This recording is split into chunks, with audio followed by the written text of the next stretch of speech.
Welcome to a broadcast of the recent Lorain County Commissioners' General Meeting. Unless otherwise announced, meetings are held Wednesday morning at 9:30 at the Administration Building, 226 Middle Avenue, 4th floor, downtown Elyria. These are public meetings and you are invited to attend. Agendas are posted prior to the meeting at www.loraincounty.us. Click on Departments to see the Commissioners page, then click on View Agenda. If you'll please rise for the Pledge of Allegiance. I pledge allegiance to the flag of the United States of America and to the republic for which it stands, one nation, under God, indivisible, with liberty and justice for all. Good morning, everyone. This is the Lorain County Board of Commissioners meeting for Wednesday, April 3rd. Our inspirational word, Lord, make me an instrument of your peace. Where there is hatred, let me sow love. Where there is injury, pardon. Where there is doubt, faith. Where there is despair, hope. Where there is darkness, light. Where there is sadness, joy. And we have our dog this morning.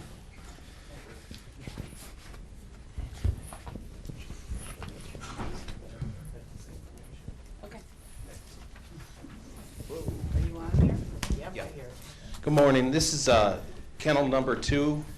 They nicknamed her Gert. We picked her up about 2 weeks ago. Very friendly. She's like a Look at that tail. a boxer, Boston Terrier mix. Very friendly. Those ears not only look good, but they're fully functional. She gets all HD channels and satellite radio. So come on down and see her, okay? Yes. Thank you. We have 17 other dogs. Tim, we gotta have a bigger crowd more often. You're in rare form this morning. Wow. Yeah. He has a whole routine worked out there.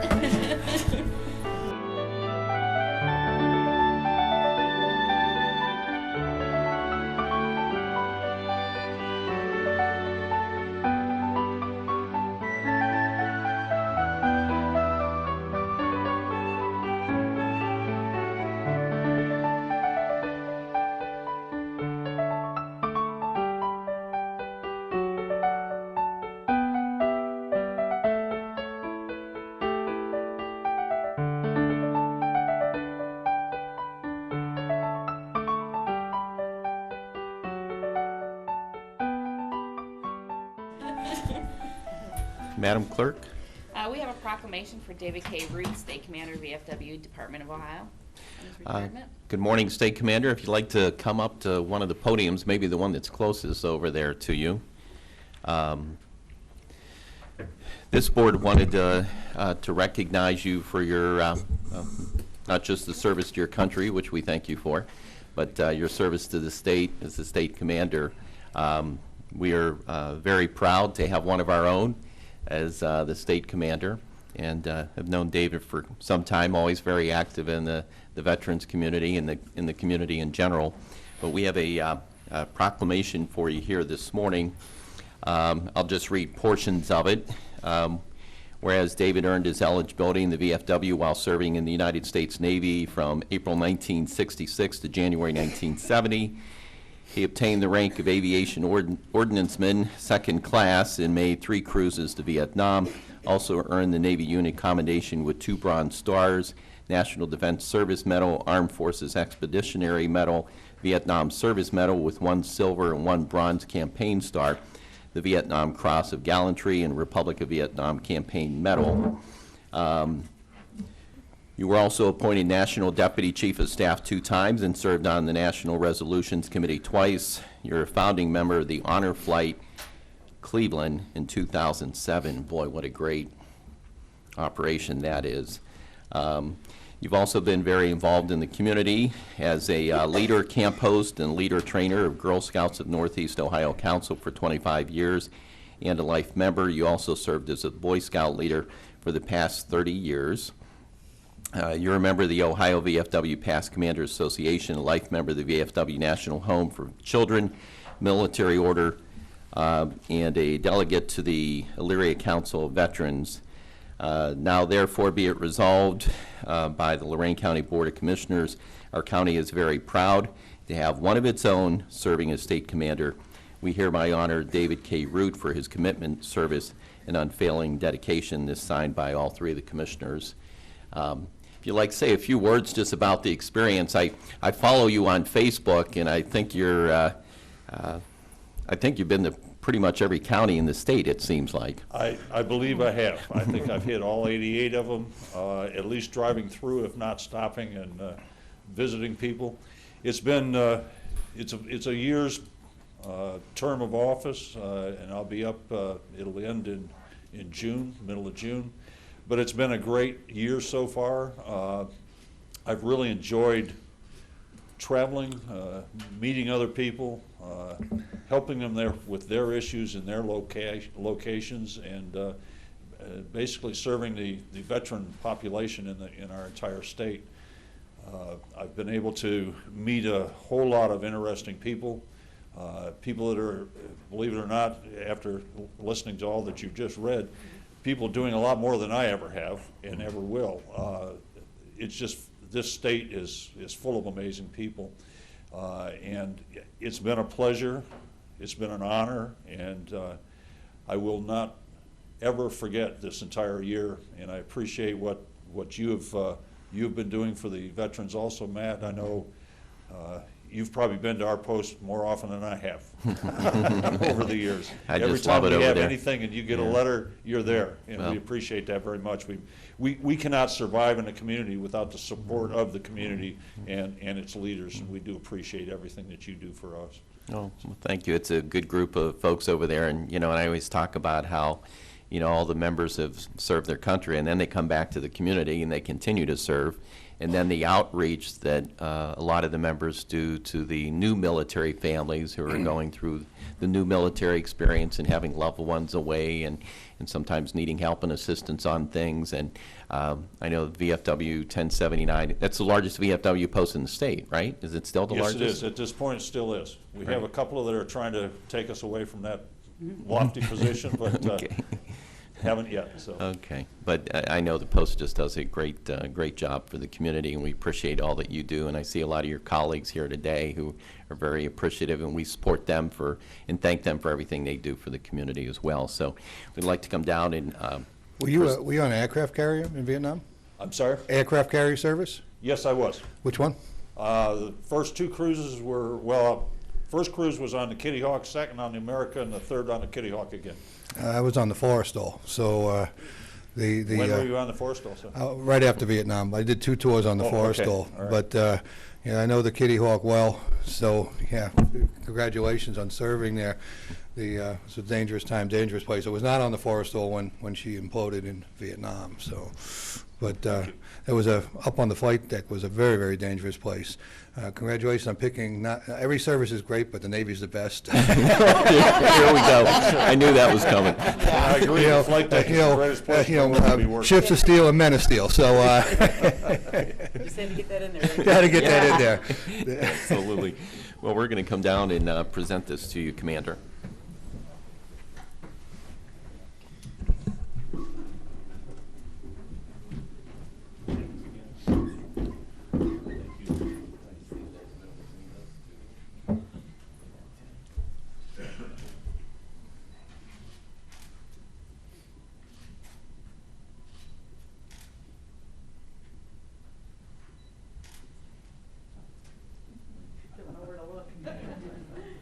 Oh, there's one more coming.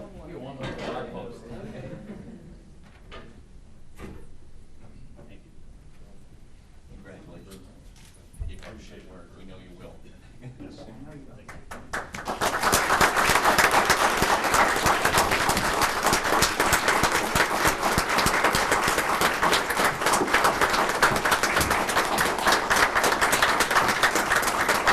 Terry's here this morning. Terry, could you come up and introduce some of the members of our Veteran Services Commission? And we're always trying to get the word out about our Veteran Services Commission and the amazing services that they provide for our veterans in the county. And so if you could Steve, don't you want to come up? introduce some of your members that are here and tell us about the programming.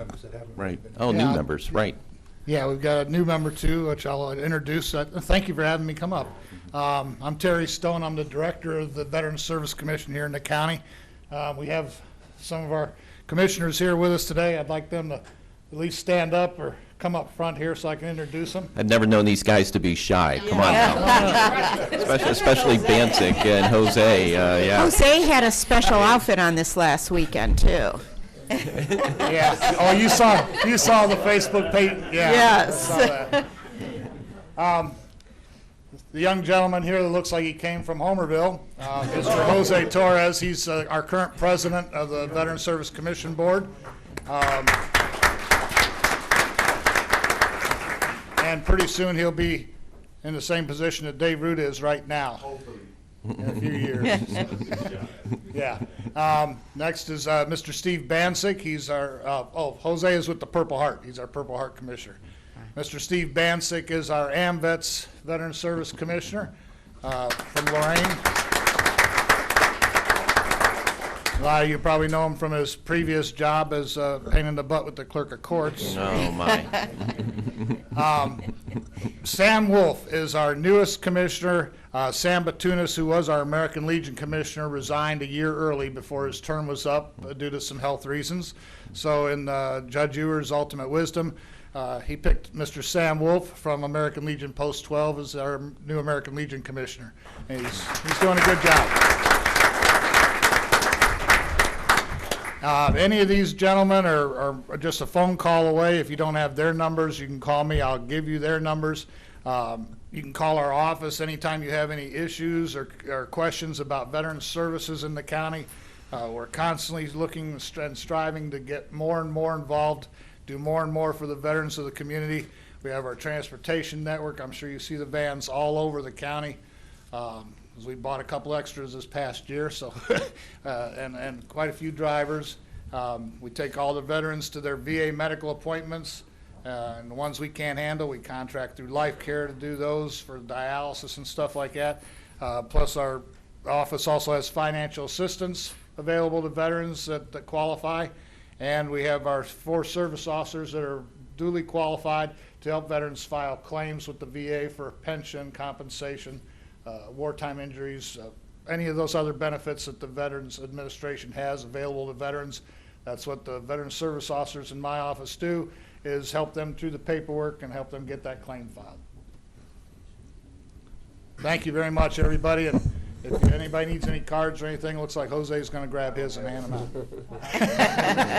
So I just wanted to say, if you know any veterans, make sure to get down to Judy Nitterwood's office down on the first floor. Record their DD-214s so they can get the state identification card, the official one with the seal on the back. That way we can try to track to see how many veterans are actually in our county. And the only way we can do that is if they get down to her office and record their DD-214s. Then if they have a house fire, something happens, it's still here, so they don't have to worry about trying to get it again. Correct. Nice. I'd like to clarify one thing if I can too, because it seems that the conception out there is that if a veteran passes, and God forbid you should, that the spouse is left with nothing. That is not accurate. He wants the microphone. We're going to have to, Steve, We're going to give you a microphone. I'm sorry. Or if you can speak at the podium. Jose didn't need one. Yeah. I didn't think I needed Jose one. never needs one. As I mentioned just a bit ago, there are some inadequacies out there where people think that if the veteran passes, that the spouse is not entitled. That is absolutely not correct.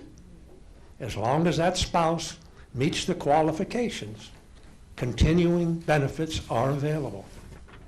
And so just do not believe that if the veteran passes, that you're left alone. Come and see us to make sure, because there are other means that we can send you to if we can't help you. Sam? Hey, it was nice. It's a privilege being honored, being on this board and everything. And like he says, come to us for anything. You may get it, you may not, but if it's silly or whatever, just come to us. We'll be able to answer your question. I'd like to take just one more moment if I can, Dave. I'm the National Treasurer for the Polish Legion of American Veterans. On behalf of our commander and myself, I also would like to congratulate you for all you have done and will continue to do. We're done. Yes.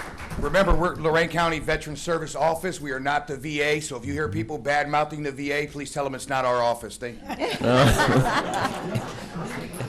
Oh, boy, did I start something.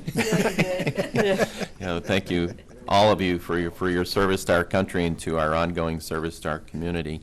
We have a couple presentations be coming up this morning, but what we'd like to do is see if we could jump down to item number 10 and address that business first, and then we'll come back to our presentations and the rest of the agenda. Madam Clerk.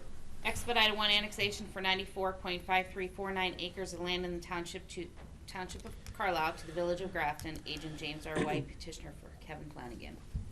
So move. Second? And I know they want to speak. And, okay, so you'll please come forward, just give us your name and...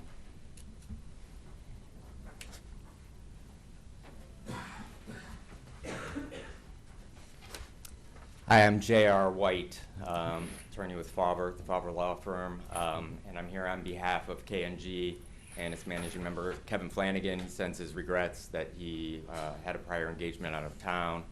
So this is an expedited one, so I don't want to take up too much of the board's time, but I do appreciate the board's consideration.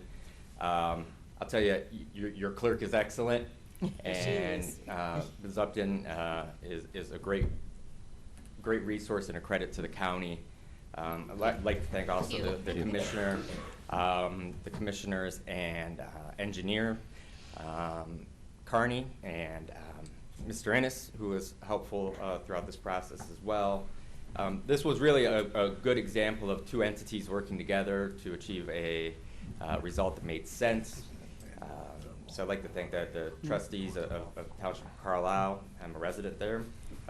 Grafton Village Council, Mayor DiVincenzo, Administrator Price, and the staff of both, as well as Law Director Holderman.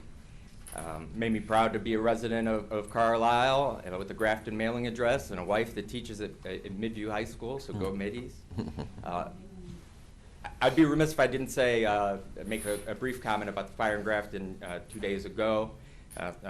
My client wishes to express his gratitude to the Grafton Fire Department, Carlisle, and what I read today, I think 11 different departments that responded to that fire, as well as other safety service people, local businesses that stepped in, elected officials, and private community members. And that just shows that in time of need, just as we work together to get this done, our county will also band together. And just one last thing, Administrator, you had mentioned your service on the Forrestal. My father-in-law served on the Forrestal as a very, very young man when it caught fire, and he is always looking to connect with, he goes to these reunions and things like that. If he knew that I didn't mention him and give you a business card, not for me, on the back is his phone number if you wish to contact him, he's a tough military man. It's always nice to talk to people that served on the Forrestal. We used to call it the FID, First in Defense. So I certainly would make a reach out. So thank you very much. Thank you for your service, and thank you to the veterans again. And I appreciate your time. Thank you. Thank you. Jerry, do you want to explain expedited annexation, that we really just have to make sure all the I's are dotted and the T's are crossed and everything's in order, and we really don't have a decision to make other than saying yes to it? Right. I don't know if trustees from Carlisle want to say anything. I was going to ask if anyone from Carlisle or Grafton had anything to say.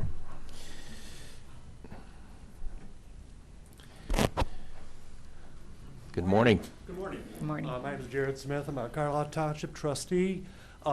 During this process, we've had quality dialogue between the parties involved. It's been a good thing, and we wish, the township wishes Mr. Flanagan and the Village of Grafton the best of wishes on this project.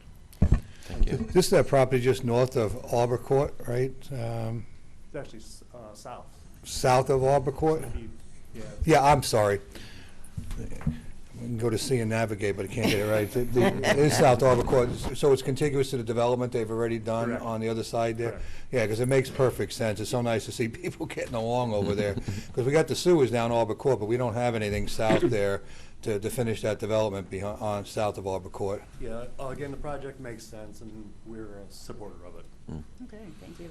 Yeah, it's always good when the parties can get together and talk everything through, and Jerry was going to Right, explain how the Commissioners, legal process works. As both parties have explained, this has been discussed and worked out amicably over a period of time.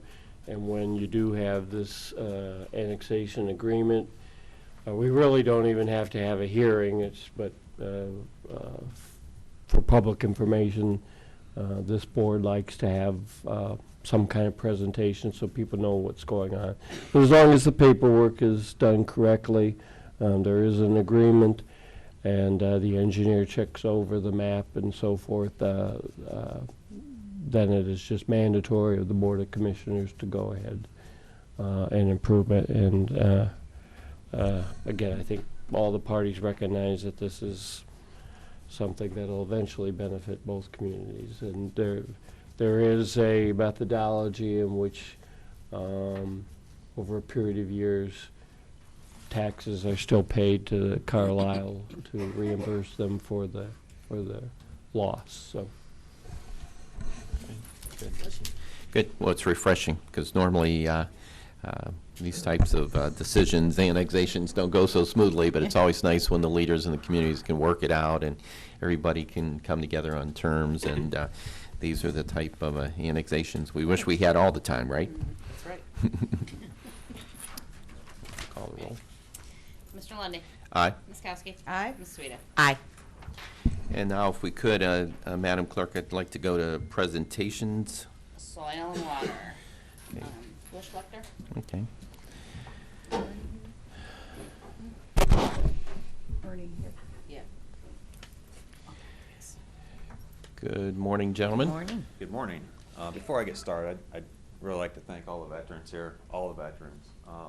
We couldn't be in a better crowd of people. I don't think you hear that enough. Thanks for the service. My name is Will Schlechter. I am the chairman of the Board of Supervisors on the Soil and Water Conservation Board. This is Scott Nelson. He's our urban erosion control and stormwater specialist. And John Schwartz. He is our district technician and outreach specialist. Well, first of all, I'd like to thank all of you for your support this past year. I believe it's made our partnership stronger. We've been able to add a person to our staff, which has been a great help. We've had a lot of communication. I'd like to thank Don. Don's been more than helpful. He's always had an open ear to us with your support. And I'd like to recognize that the board and staff is committed to keeping that partnership strong and thriving. We like to keep an open door to conversation, things in the future, things that we can improve on, and other partnerships we can have with other entities to make our county better. And I think that's going to be really important with the state coming out with the H2 Ohio program. I mean, we're still kind of waiting to see how that's going to look. So things may change, with our needs in our office, depending on what programs are available and what we can implement. So with that, no further ado, I'd like to have John and Scott give their presentation, what we've been up to in the office and abroad through the soil and water. Thanks. Jim, can we switch over? Mm-hmm. We'll switch over for you to your presentation. There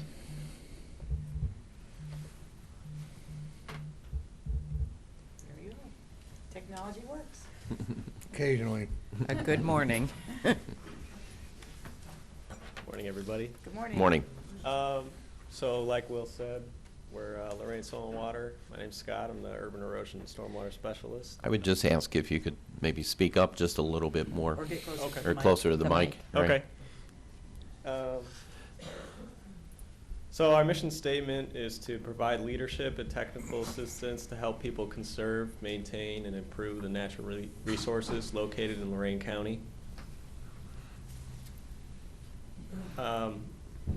We have permits to the MPDES Phase 2 program, which is designed to protect the natural resources of Lorain County, the landowners of Lorain County, and the infrastructure of Lorain County.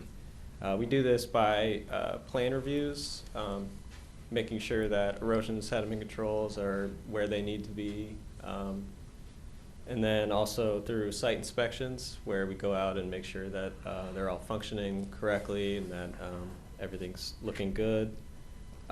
Sometimes that involves enforcement. And we also do parcel evaluations when people want to parcel out or separate their parcel of land to sell. Usually those involve soil reports, floodplain report, and wetland report.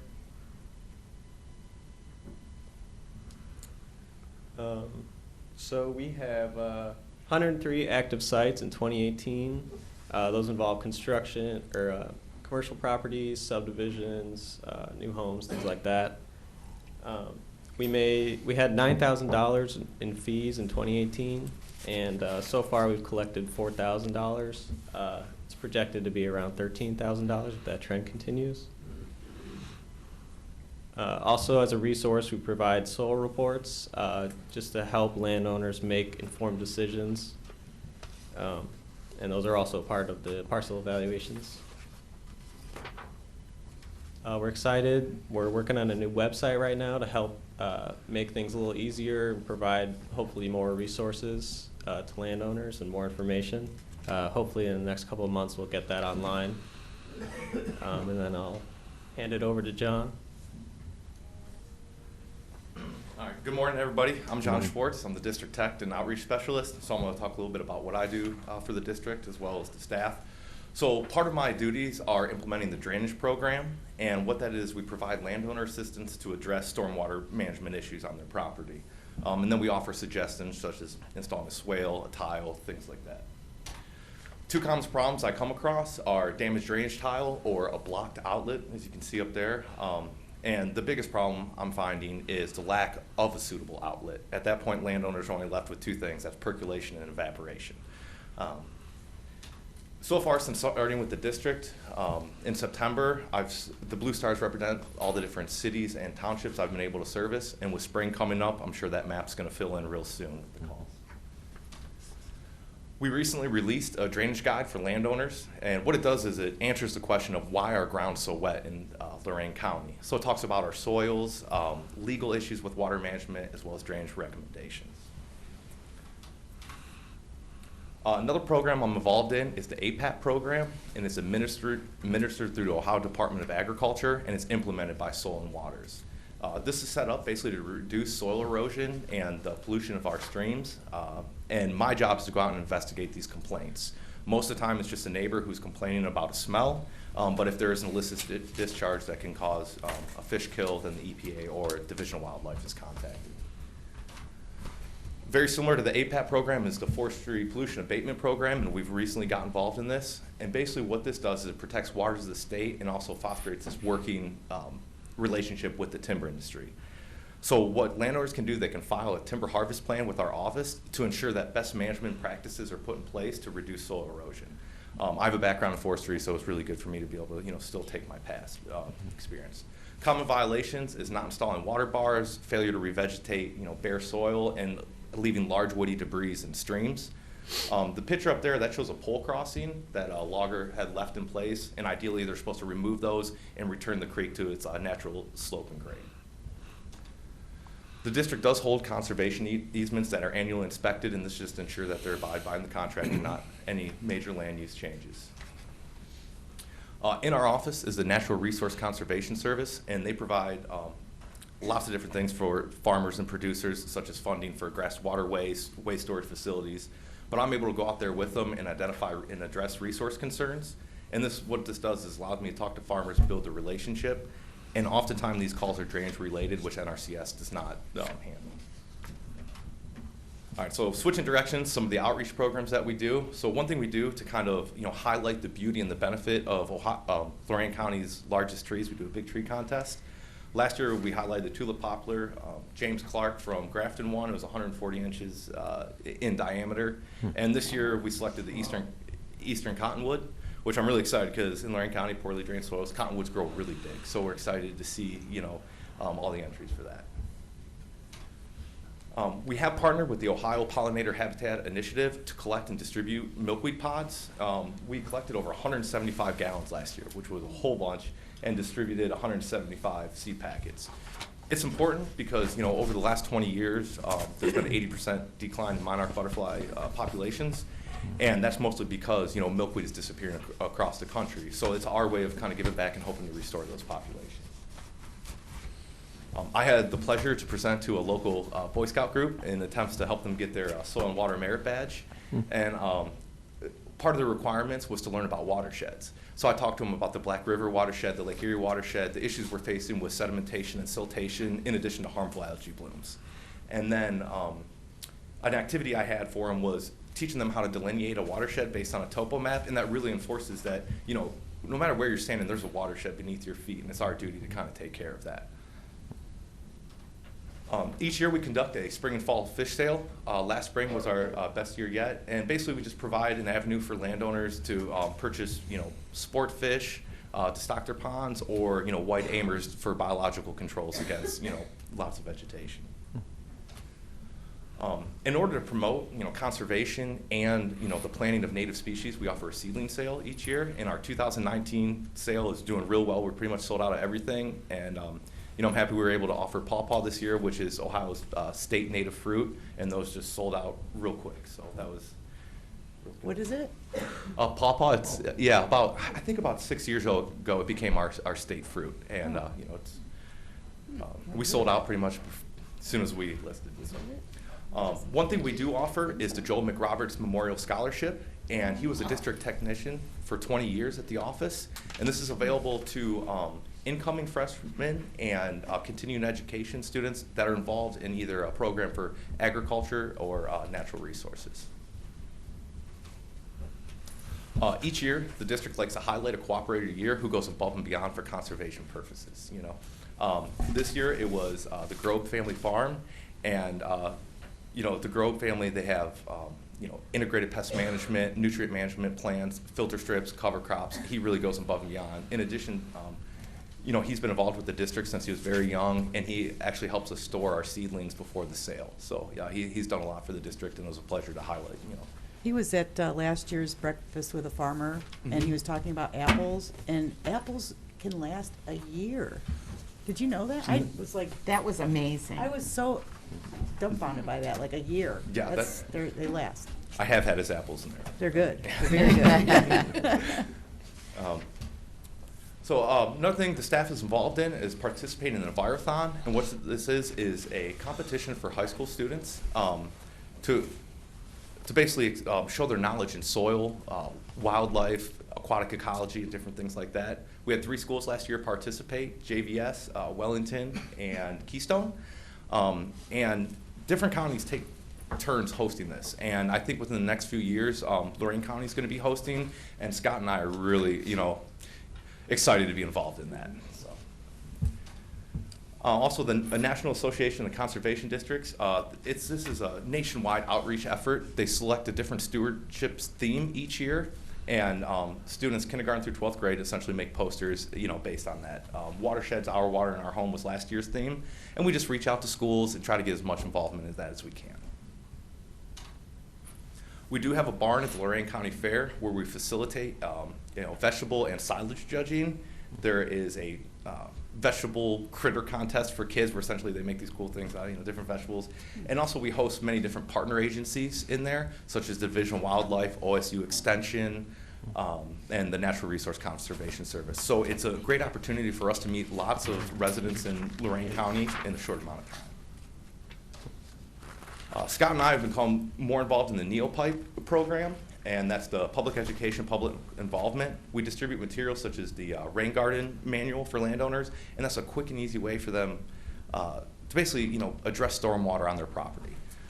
We attend monthly meetings as we're able to go, and what that allows us to do is meet with these different professionals that have years and years of experience in outreach, and we can kind of, lean on them for ideas and programming.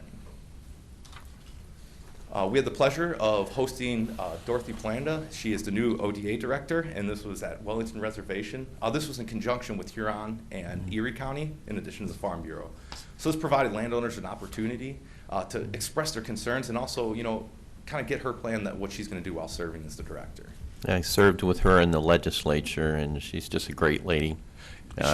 Very professional, very knowledgeable, and always, worked on both sides of the aisle and had tremendous respect from both sides of the aisle. So she's going to do a good job for you. And she's very approachable, as well. So, we all really enjoyed that event. Real quick, couple upcoming events. I'll be hosting a pond management clinic to help landowners, basic pond maintenance, stocking rates, weed and algae control, things of that nature. And lastly, the Ohio Federation of Soil and Water Conservation Districts, each year they host something called a Summer Supervisor School, and this is held in Cuyahoga County this year. Well, at the office, we really wanted to bring some of these supervisors into Lorain County and show the diversity that we have. So our plan is to start out about a 200-acre soy and corn bean farm operation that's organic, and he was a conventional farmer before. So it's the hope that, if other producers are kind of scared to go that route, they can talk to him about the, concerns he had and the benefits of it. Then from there, we're going to move to the north part of the county to Avon, Willoway Nursery. They're a leader in the horticultural industry. And then finally, we're going to end at Miller Nature Preserve, so we can, show them the conservatory and have lunch. So that was kind of our plan. Yeah, when you get over to Willoway, I remember touring that when I was a state rep, and you're just blown away by how big it is. It's just huge. Yeah, it's a big facility. Yeah, we're really looking forward. So hopefully we can figure out all the logistics and this tour can go through. And it should be about 50 supervisors from around the state that will be bussed out there. So, lastly is Will touched on before, at our office, we're really focused on strengthening partnerships in addition to forming new ones. Conservation and natural resource goals, those can't be, in stormwater management, it can't happen from one office. It's a collaborative approach. So, we're excited to strengthen these partnerships in addition to Abbey. So, I appreciate you, listening to me. I'm a lifelong Lorain County resident, and it was a pleasure being able to, get up here and talk in front of everybody. Thank you. You seem very passionate about what you're doing, so it's nice to see the energy. Thank you. A lot of good things coming up. That's good if we can get participation from throughout the county and to get our young folks engaged, which I see you're doing a lot of that. Absolutely. That's great. Phil, if you saw them young, you're kind of developing young conservationists. So I know our community development department really enjoys working closely with you, and we want that working partnership to continue. And I just think it's really important, and I can tell by your demeanor that you're the right person for the job, making the contacts and everything, because we want people to know stormwater is a very serious issue, and it can have a big impact on your property in your agricultural business. And I think it's important for people to know and to feel that when you show up, you're there to work with them and help them.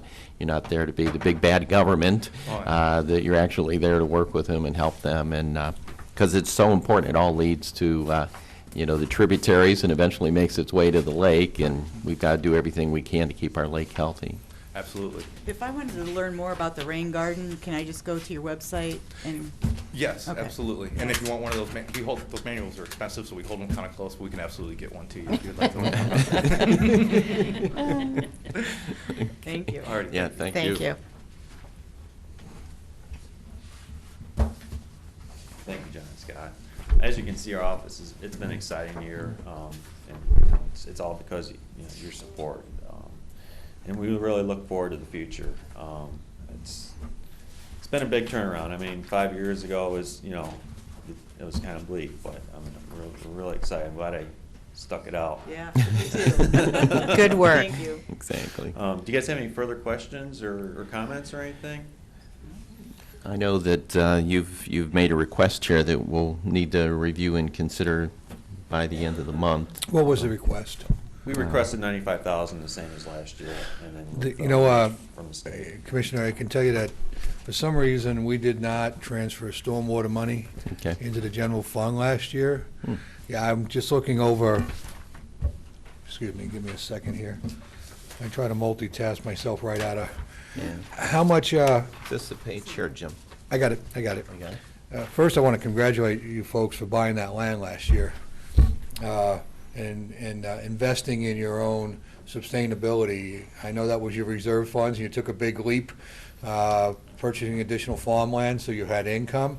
Have you leased that land out this year? Yes, we have. It's leased out for $206 an acre, along with the county farm home that we couldn't lease out before because of the ditch. Yeah, we had some back acreage there, couldn't get across that. Yes. Yeah. Do you know how much additional revenue that's going to produce for you? The property, the 23 acres that we purchased is about 4,600, and then the additional 11 acres that couldn't be reached before, that's me roughly 2,300. So close to That gets $7,000. matched 100%, right? The county home property, because it goes through general fund, but the property that we purchased, because it can't go through your fund, and it wasn't so simple as just, having it go through. The state watches those kind of things, so we just, Yeah, we were talking about doing a flip-flop. Yeah. But it was a little too thin on the veneer. You could pretty well see through it. But still, they have revenue coming in. They invested their reserves. We had about, as he indicated, we had about 11 acres that was across a creek that we really couldn't get across, so they were laying unused for producing money from crop. We had tried to purchase the land, but you decided to purchase the land yourself and invest in your future. So I just got to congratulate you on doing that. That was a bold move.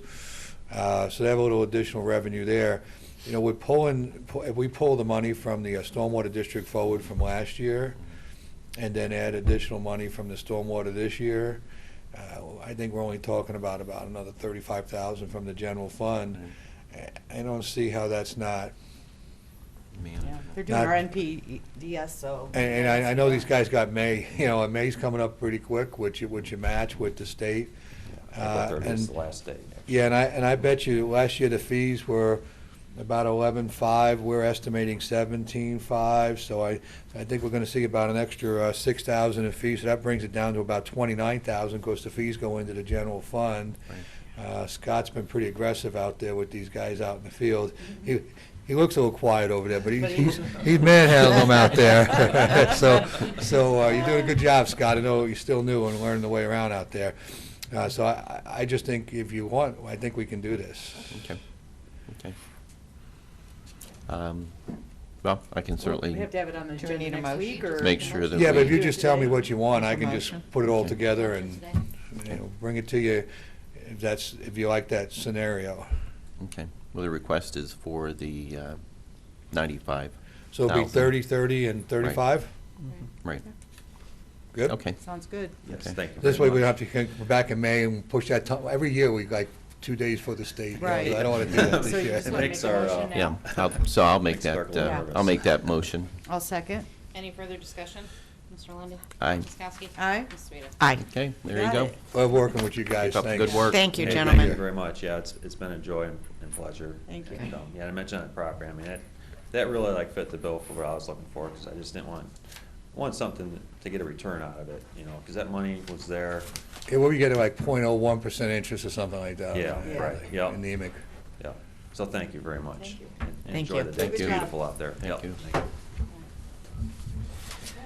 We have another presentation. Yes. We're a little late. Okay. Well, April is Community College Month, and we are honored to have the best community college in the nation, as far as we're concerned, in the house. Absolutely. First in student success. Student success. And honored to have Dr. Ballinger here this morning with us. Good morning, Dr. Ballinger. Good morning, morning. Commissioner Lundy. It's an absolute pleasure to be here at your meeting today, and I thank you and Commissioner Kokoski and Commissioner Sueda for welcoming us today, and a team from Lorain County Community College. So yes, it is National Community College Month, as designated by, can we switch to the presentation, please? As designated by the American Community College Trustees Association. And to that end, I'm very proud to have joining us this morning three of our Lorain County Community College trustees. I'd like for them to stand to be recognized, starting first with Mike Sherman, who is a proud Lorain County Community College alum, as well as serving as a trustee. And joining Mike this morning is Maggie Quinones and Tess Gardner.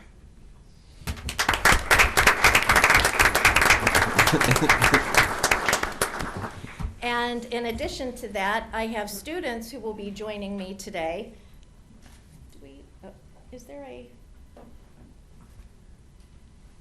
the PowerPoint presentation? Oh, you ready to go? You were introducing people, so I just switched back to the camera. It's part of the presentation. Okay. Thank you.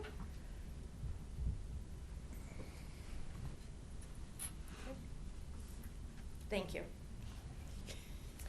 And so joining me today, I have students who will be introduced throughout the presentation who will be making comments. But we brought you a little treat, as well as members of the audience, to share some of the culinary delights that come out of our culinary program.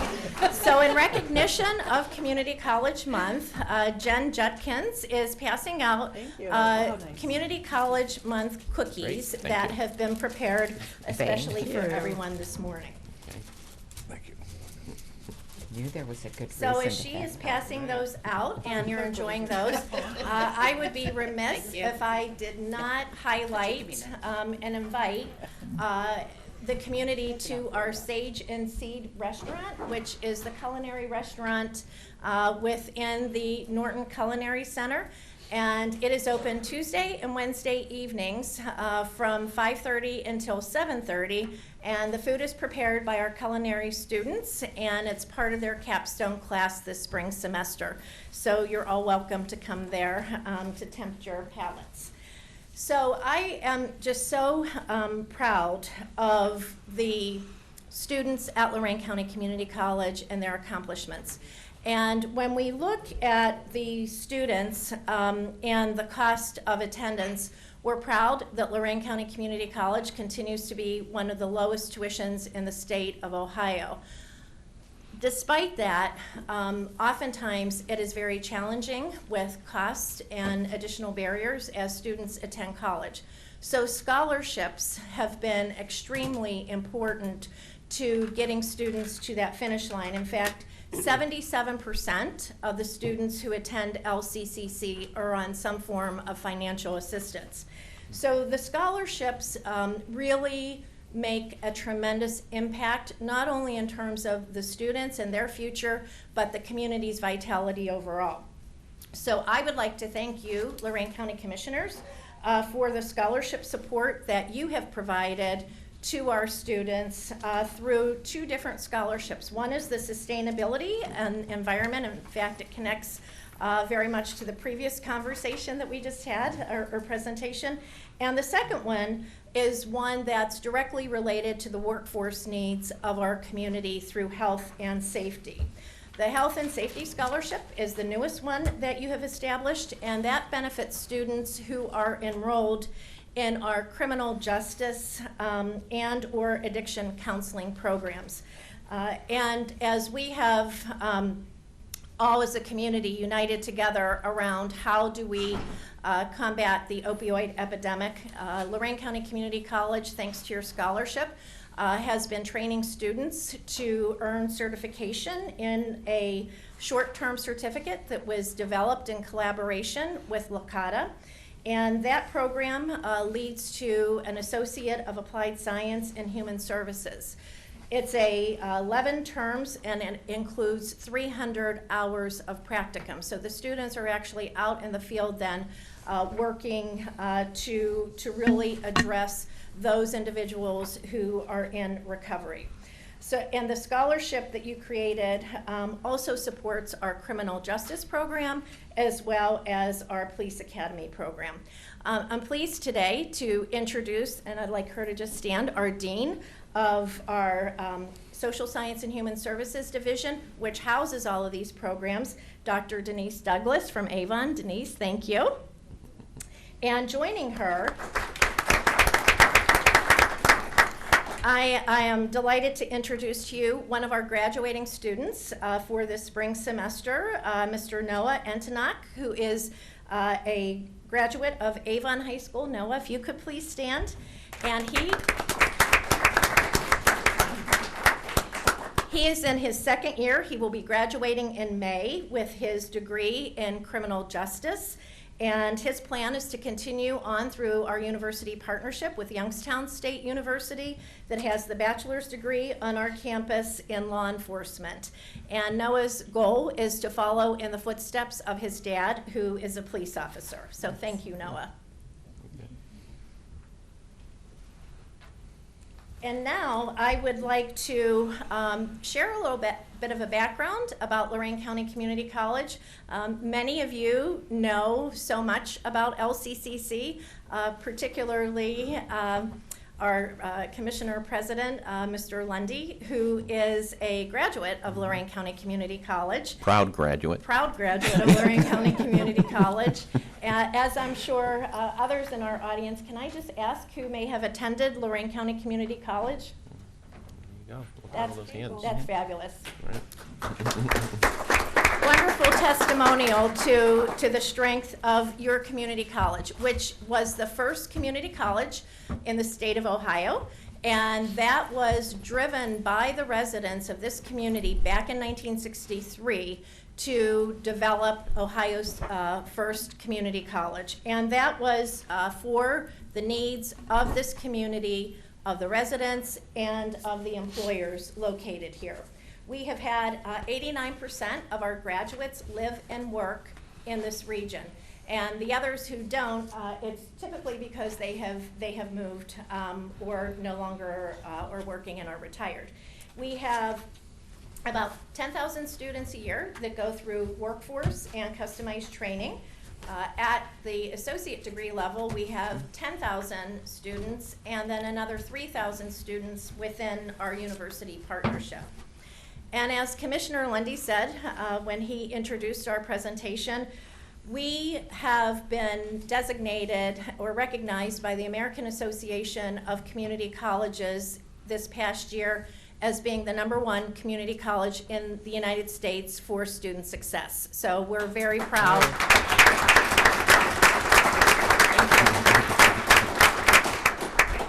Of that recognition and honor. And what that translates into is that since 2011, we have had a 79% increase in our graduation rate. And our 2018 graduating class was the largest graduating class in the college's history with 2,018 graduates. So, you know, if I were a betting person, to have 2018 graduates in 2018 was quite the extraordinary circumstance.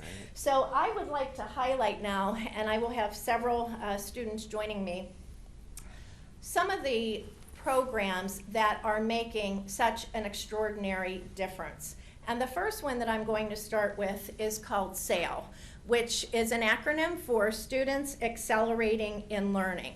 This was a model coming out of the City Universities of New York. We had philanthropic support that came from the Great Lakes Foundation to try to replicate the very successful program from New York City.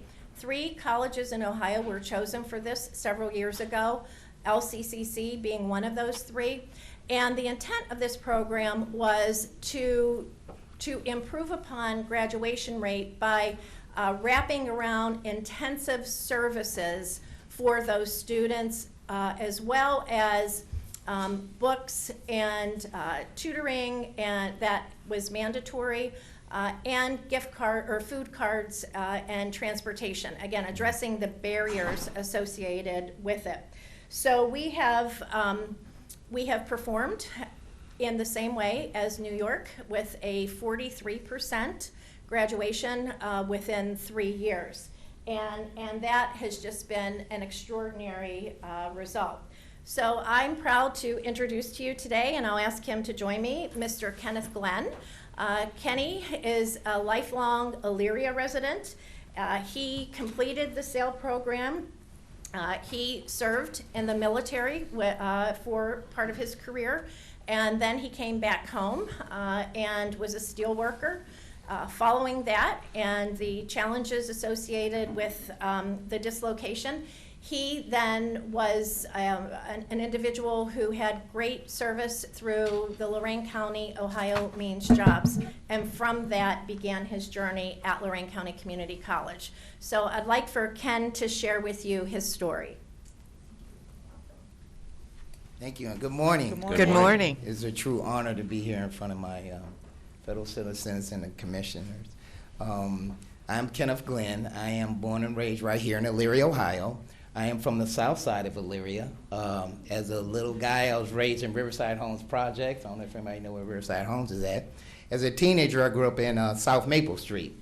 I am a 1984 graduate of Elyria High School, as well as a joint vocational school in mechanical drafting. I used to work in this building as a senior, drawing the city maps, the old original city maps. Nice. Wow. We were actually at the JVS at the same time. I'm 1 year ahead of you, but I was at JVS too, wow. same time. Thank you. It's an honor. That's I a love random- I past you love hallway. that. Awesome, awesome. So after graduating, I did enlist into the military to be all I can be in the Army, and I beg to differ, Army guys. We all hate Navy. Here we go. Go Army. Start a riot. So after 10 years of service, I was on to be discharged in 1994, where I came home and I began my career as a steel worker for U.S. Colby Republic Steel. 18 plus years, I went through a couple of layoffs, and finally the plant closed in, I believe, 2014. I found myself as a displaced worker, and my first line of help was with Ohio Means Job in the Department of Labor, which I became since I was a displaced worker, I qualified for this thing called TRA, Trade Readjustment Act. And what that did, that allowed me to get retooling for up to 2 years. So they paid for my, for me to enroll in LCC, which was always a life dream of mine to get a degree. So I took full advantage of that. I needed to change my life because I was an injured worker, and it was hard finding employment as an injured worker, especially since all my background was in steel. So I took it upon myself to invest in myself and take that role on as, even though I hadn't been in school in over 30 years. So it was kind of frightening, but exciting at the same time. I must say that LCC and the SAIL program, because I was fortunate enough to get in that sales program, that SAIL program really accelerated my life. Just like it says, students accelerating and learning. It did. You have mandatory tutoring. If it wasn't not for that mandatory tutoring, I probably would have walked out of those doors without nobody knowing it. Because it was mandatory, I had some teeth in the game, and I was receiving some benefits from the Ohio Department of Labor, my unemployment. So, you know, it was like a job to me going to school. So with the sales program, having the extra vising, the tutoring, those gas cards, which was critical to me because unemployment money is hard to live off on. So I took advantage of that. In 18 months, I got my first associate degree. It shocked me. I could not believe that. And I also excelled while I was there. My story got put out there. I became a Dream Scholar with the Achieving a Dream Foundation. And I was on a national stage representing Lorain County Community College, and I got to talk about my city, the South Side in particular, where I grew up, and everything that shaped me and molded me as I traveled the world as a service member. So I've always been honored to be a Elyria resident and took it everywhere I went. I am more thrilled to be the face of LCC, so to speak, because I've probably been in your mailboxes or you've seen me on some posters here and there. I am truly honored to say thanks to the faculty and the staff and Dr. Ballinger. They have truly put the wind back underneath my wings, and I'm flying higher than I've ever been with the quality and satisfaction of my life. So thank you and appreciate it. Wow. Great story.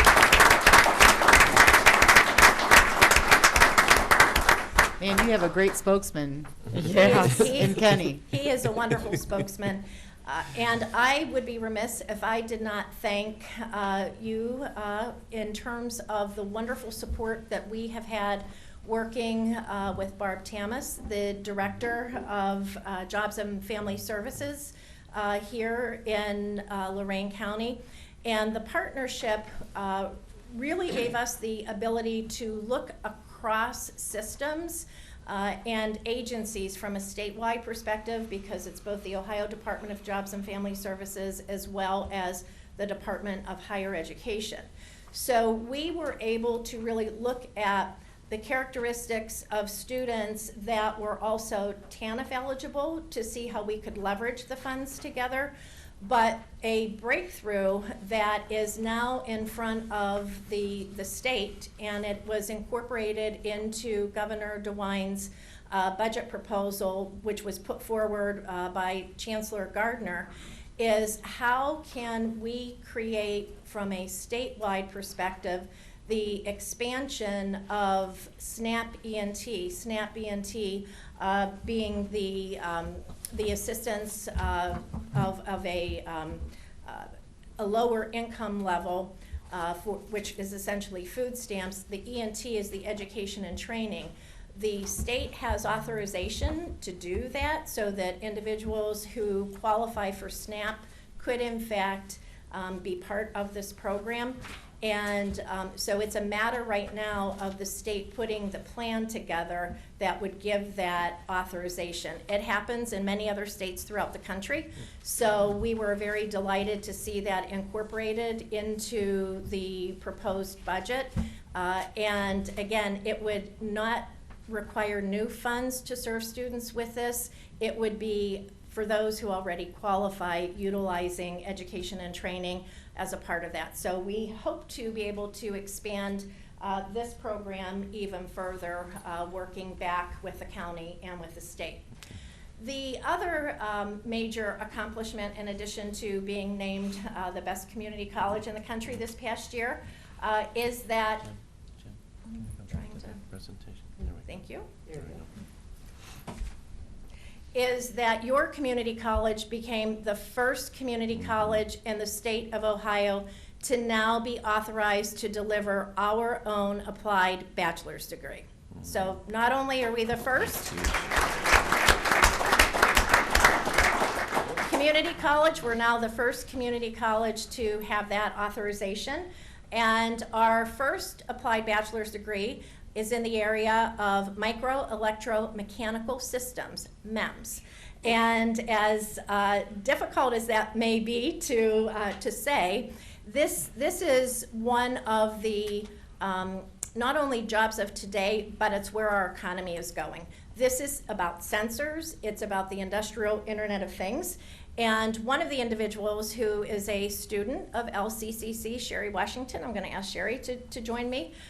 She went with me to Columbus because we had to lobby, and then once the legislation was passed, we had to then go through an entire process of why this particular degree was needed and what did it mean to employers and what would it mean to students. So Sherry will share her story with you, and like Ken Glenn, she too worked with the Lorain County Ohio Means Jobs Office. And so I can't emphasize enough to you the important role that the workforce development system within our county provides to students. And now Sherry can share her great success. I was married for over 20-some years, and I was an at-home mom. And suddenly I was found to be a single mother with a child. And I had a job. I lost my job. I went on unemployment for the first time in my life. Did never figure I would have a hard time finding another job. So I used the Ohio Means Jobs avenue and went there every day. And slowly but surely time was ticking and my unemployment was running out. And I couldn't go back from which I came. I had to move forward. And I was walking out one day and I looked up and I said, Lord, please give me a sign, give me a direction. And as I'm walking out, I've been coming in and out of that office for months. I looked down and I seen a flyer. It said paid internship on it. Really? Where's your sign? Okay, let me see what this is about. So I went to the seminar, and I met the professor, Johnny Vanderford, and he changed my life. I never thought I was material for college, let alone going to be graduating in 4 more classes. Nice. So, thank you.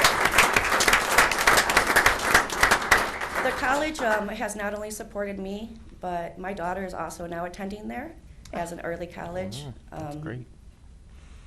person, so as a young lady. So we're both going to be graduating and getting an associate's degree, and nobody in our family has any education. So I don't know who's going to see this, but don't ever think that you can't do something. It's not easy, but it's definitely accomplishable. Yes. So thank you. Wow. Congratulations. I'm not the best public speaker. You did amazing. You did amazing. Yes. What a great She's a story. wonderful public speaker, Yes. and we're so proud of Kenny. We're so proud of Sherry, and we're also very proud of our students in high school who are graduating with college credit, and many graduating with their associate's degrees. So our early college high school, in fact, you heard Sherry just mention that her daughter is now in the early college high school. Our early college high school, which was started with funding, startup funding for several years from the Bill and Melinda Gates Foundation back in 2001, has made a tremendous difference for first-generation college students and high school students simultaneously, all on our campus. The impact of it has been nothing short of extraordinary. I have joining me today one of our students, and I will be introducing AJ Ramos, who is one of this year's 78 early college high school students who will be earning his associate's degrees as well as his high school diploma, all on our campus. Wow. This is the first time in the history of early college high school that all of the students are earning both simultaneously, which is truly, truly extraordinary and remarkable.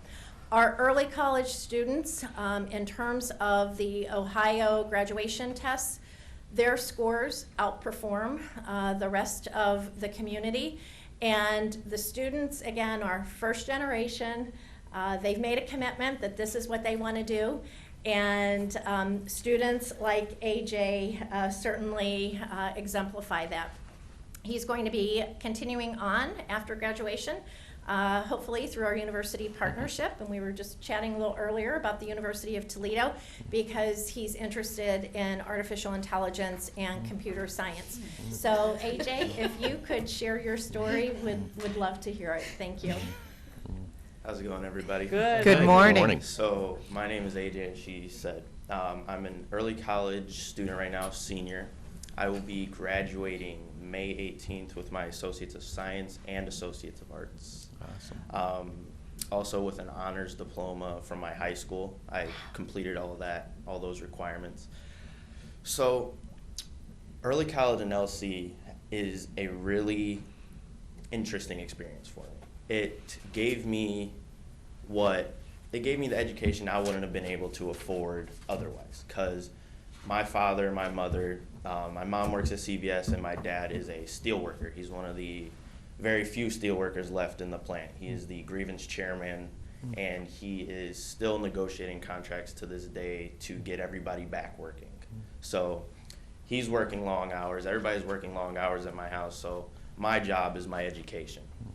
And LC has given me the best foot forward to then go and get the further education I want to do. I want to go into computer science, and with that, as she said, I want to do artificial intelligence.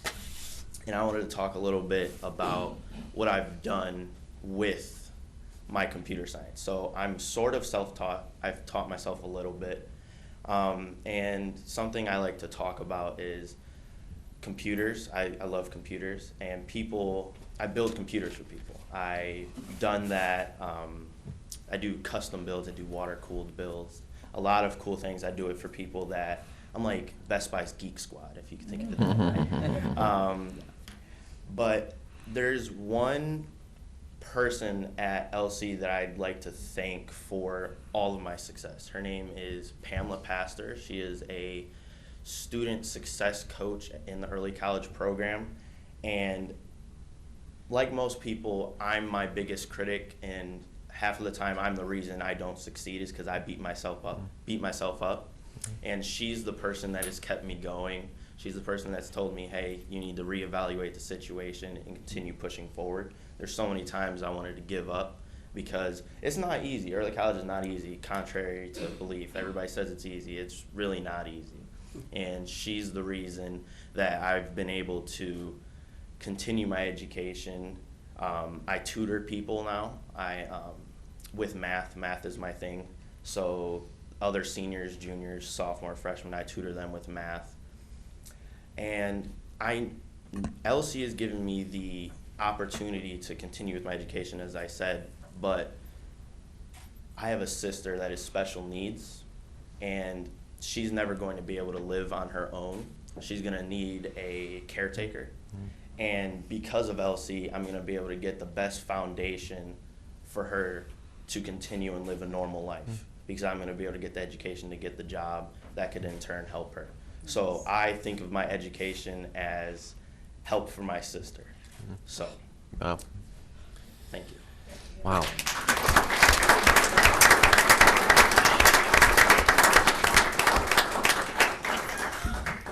We're so proud of AJ, Sherry, and Kenneth. They exemplify the students who we serve at Lorain County Community College. In terms of all of the students who are enrolled in college classes while they are in high school, last May, 43% of all Lorain County students graduating had college credit from Lorain County Community College, 43%. So and their stories are all remarkable.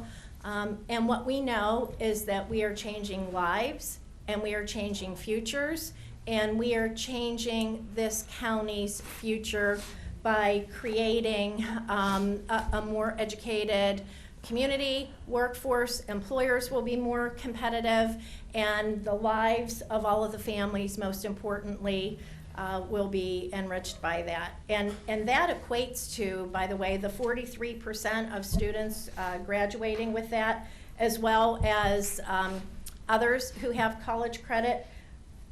That equates to over $29 million of savings to families, because those courses are provided free of charge to them. So that is just such a return on investment for the entire community, and we look forward to continuing to serve even greater numbers of students with that. And so that concludes my presentation on National Community College Month, and I would be happy to answer any questions, as I'm sure any of our LCCC team would be. Where are we at with the kiosks for the? Yes, that's a great question. So the kiosk that Administrator Cortez is referring to is from the Department of Jobs and Family Services, because part of our intent as we serve individuals who have or who currently qualify for TANF, but as hopefully the expansion occurs as well for SNAP, will be located within an area of our college center that we are currently, the renovations will start in about a month. So as we end the semester, and that will be ready to open as we begin the fall semester. And that's for an advocacy resource center. So the approach of the Advocacy Resource Center, which will be co-located on that ground floor of College Center, the library is above it, will be a one-stop shop, if you will, that will be for those types of benefits, as well as we will be moving our food pantry into that area. We have declared Lorain County Community College as a hunger-free campus.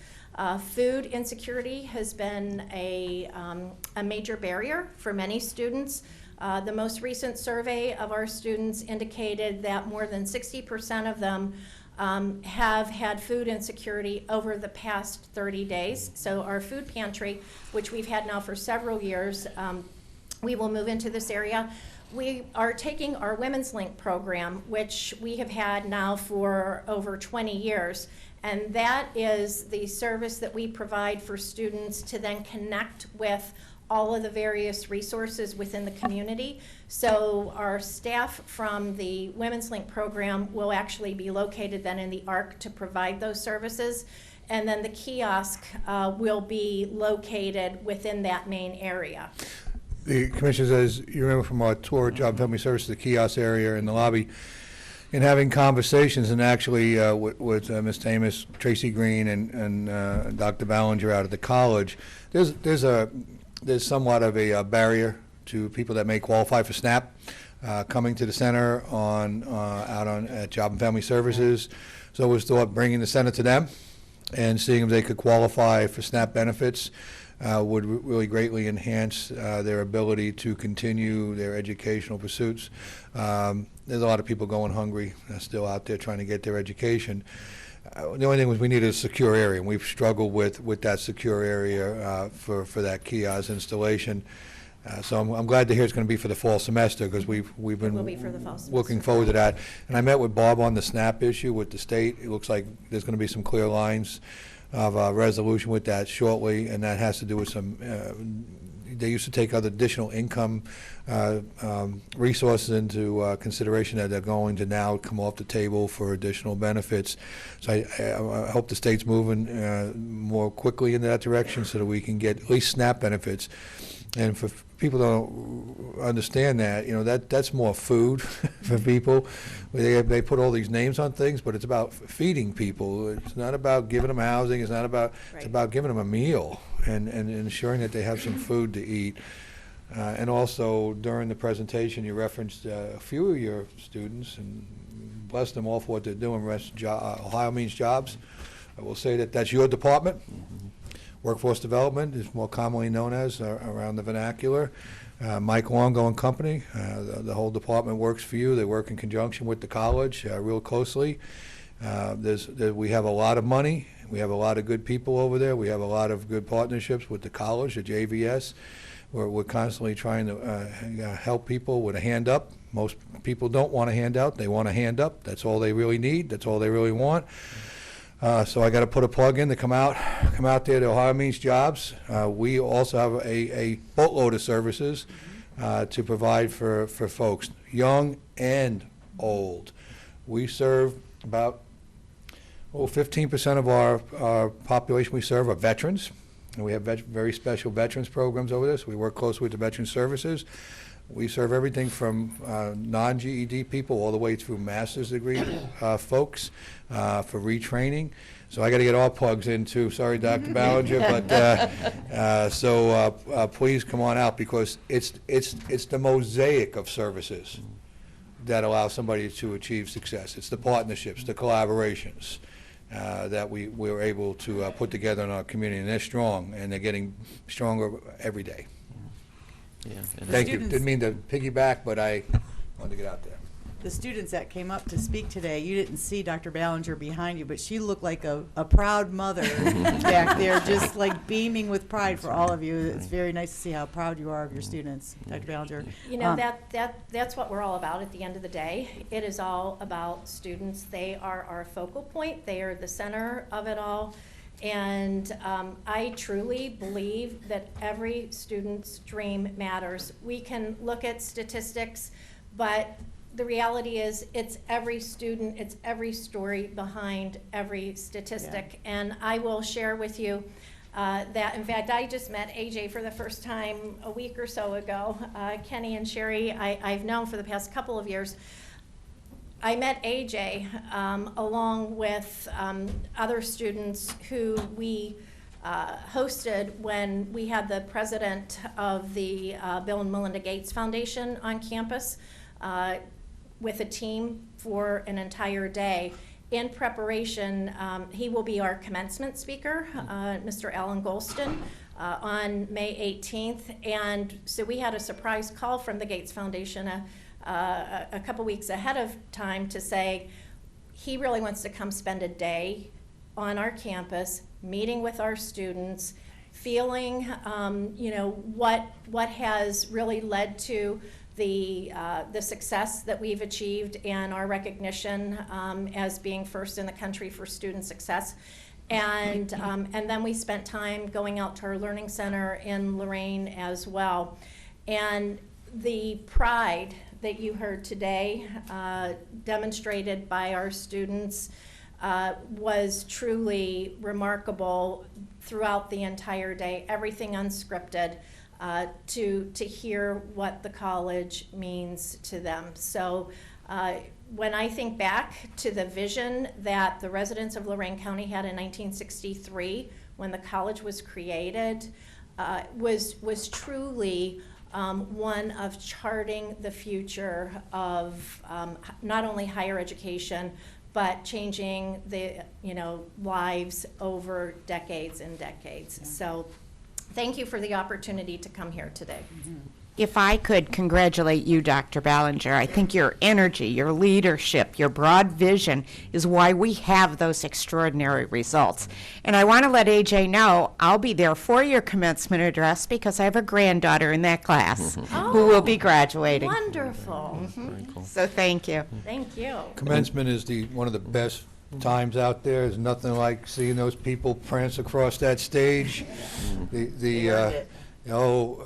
The faces, the families, it's the heat out inside the gym house there. It's well worth it, and the poor trustees up there in the robes dying.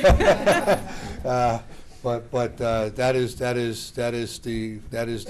end of the journey at the educational level and the beginning of the journey of life for so many.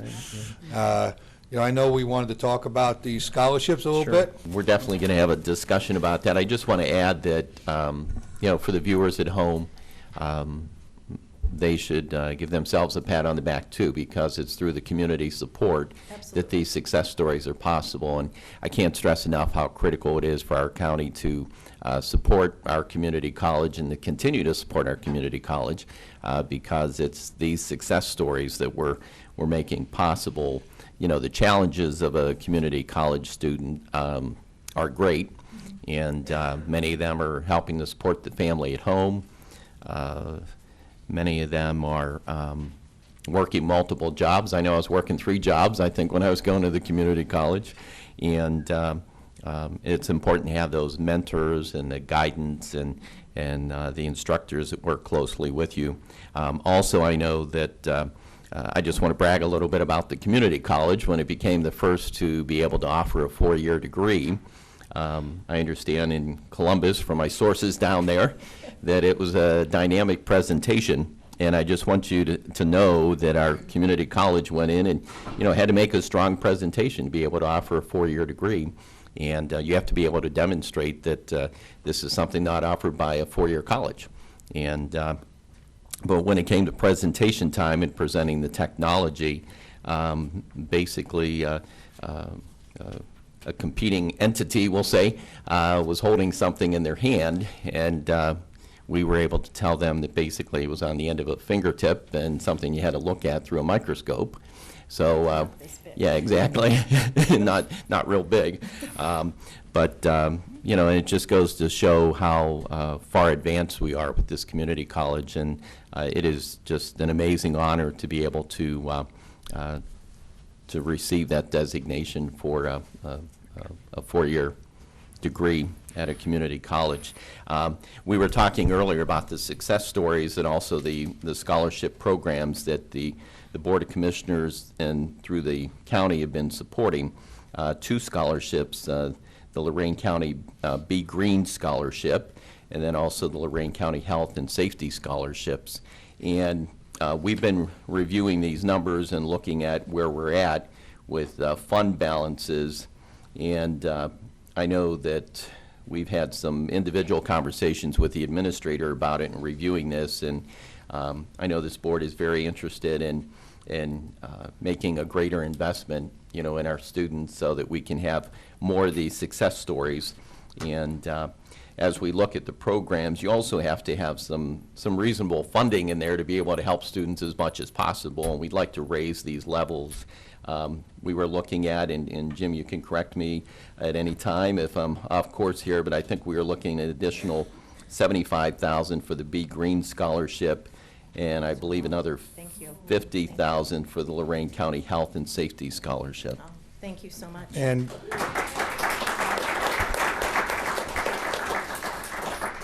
I think I also recommended an additional 50 next year for the B. Green. That's correct. Two things, Commissioner, that hasn't been said here, and I'm a little bit premature, but the college is getting ready to launch we're not doing a campaign for the foundation? We're just in the midst of deciding it, so it hasn't been formally done yet. Okay, well, I'm on the foundation, and I just, I thought maybe we were. Okay, well, okay, well, maybe a bigger piece. Anyway, hopefully if they do it, we'll get some credit for it. But also later this year, you have a levy on the ballot, right? And that has not been decided either. That hasn't been decided either. Okay. Okay.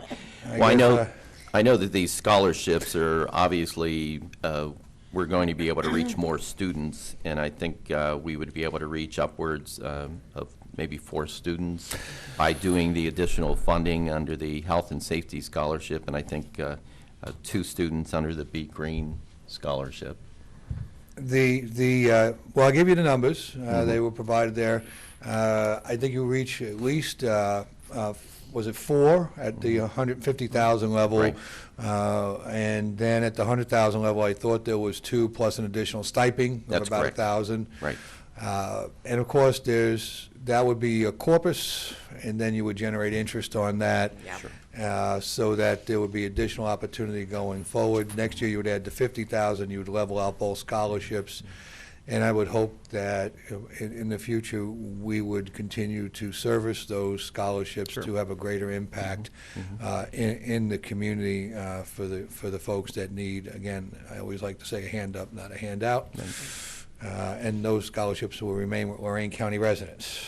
Yes, and in fact, Lisa Brown, who's the executive director of the Lorain County Community College Foundation, is here. And she really provides the leadership. So our foundation is a separate entity from the college. And I know that, so to your point, Administrator Cortez, on a capital campaign for the foundation, it's still in preliminary discussion and planning. So we haven't, the foundation board has not yet made a formal decision going forward with that. And to your point with regard to the levy, so we are supported by an operating levy that the residents dating back to 1963 created to provide the funding, the model of the funding. Part of it comes from the county, part of it comes from the state, and the remainder from student tuition. And so our operating levy for the college expires at the end of 2020. So I guess what I should have said is your first opportunity to be on the ballot would be this November. My apologies to the Board of Trustees. I was just looking for a few moments of free airtime to demonstrate our support, because you do not have to come back to the Board of Commissioners and request permission to be on the ballot, which many organizations do have. So you won't be here to discuss that with us.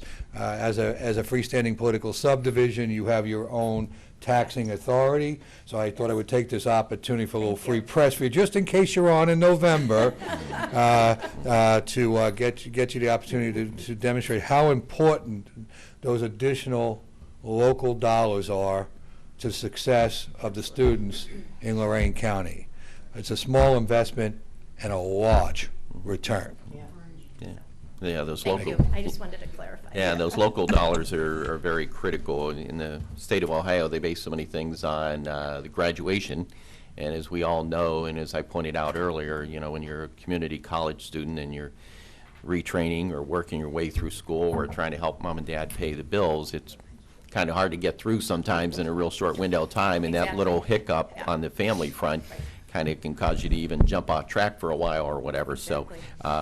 So it's important to have the ongoing community support. And we're always paying attention to when things are coming up and when the first window opens up, and so those discussions are always going on. But just want to point out to the community that the way that these shape up, the Lorain County Be Green Scholarship, as we pointed out, you have to be a Lorain County resident, and interest in and commitment to sustainability, environmental science, and then under Lorain County Health and Safety Scholarship, you have to be a Lorain County resident, and the areas of interest: criminal justice, police academy, and or addiction counseling.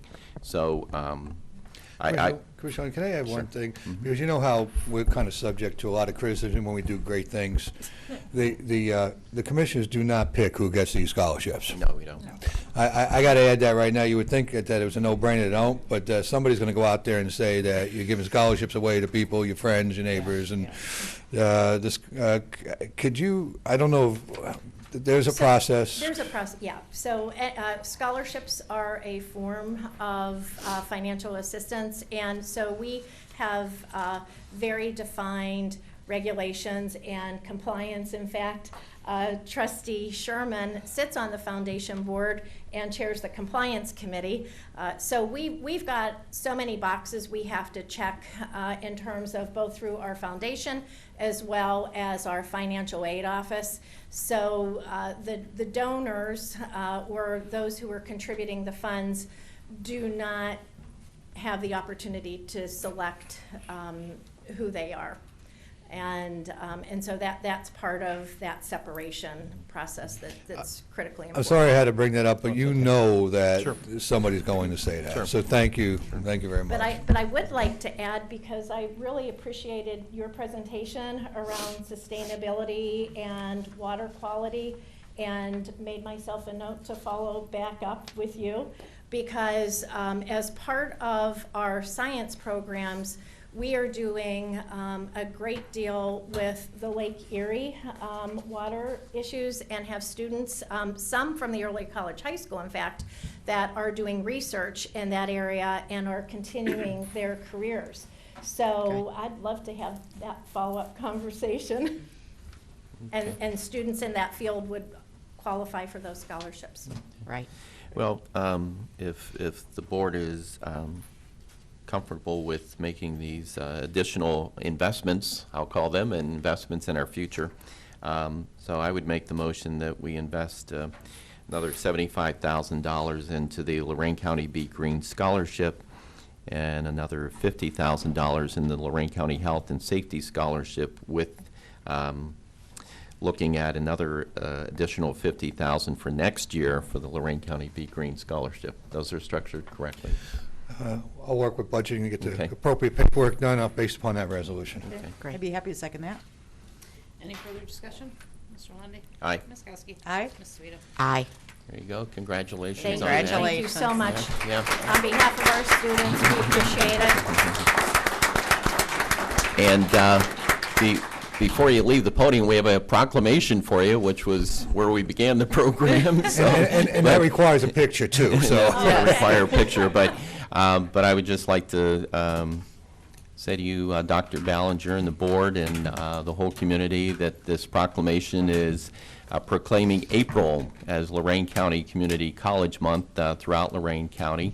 As we pointed out, we're very proud to have been the first community college in Ohio with a permanent campus, opening the doors in '66. Also, pointing out here, becoming the first community college in Ohio to authorize and deliver an applied bachelor's degree in the area of microelectronic manufacturing. I'm sorry, but I think I'd wash out in that one in the first week. And then also pointing out that through College Credit Plus, 43% of the 2018 Lorain County High School graduating class earned more than 33,000 college credits from the community college, saving millions of dollars to parents and college costs.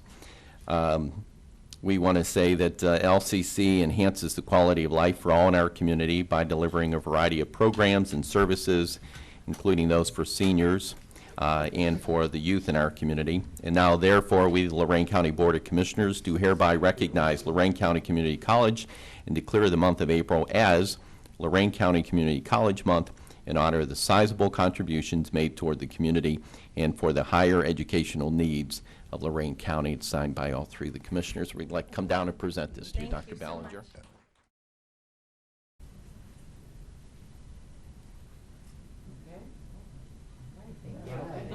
No. Mike. How you doing? Hey, Mike. you didn't know that was coming, did you?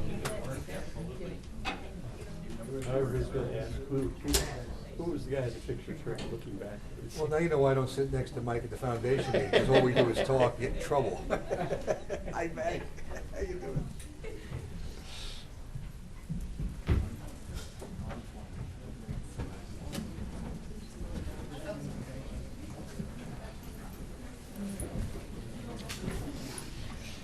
So at this point, we're going to resume board business, but if those needing to return to the office and work and get things done, certainly feel free if you'd like to leave at this time. We don't want you to feel like you have to stay here the remainder of the meeting. But thank you for being here and your participation and your involvement and your support. Yeah. Back to boring. Okay. Okay. We'll see you. Bye-bye.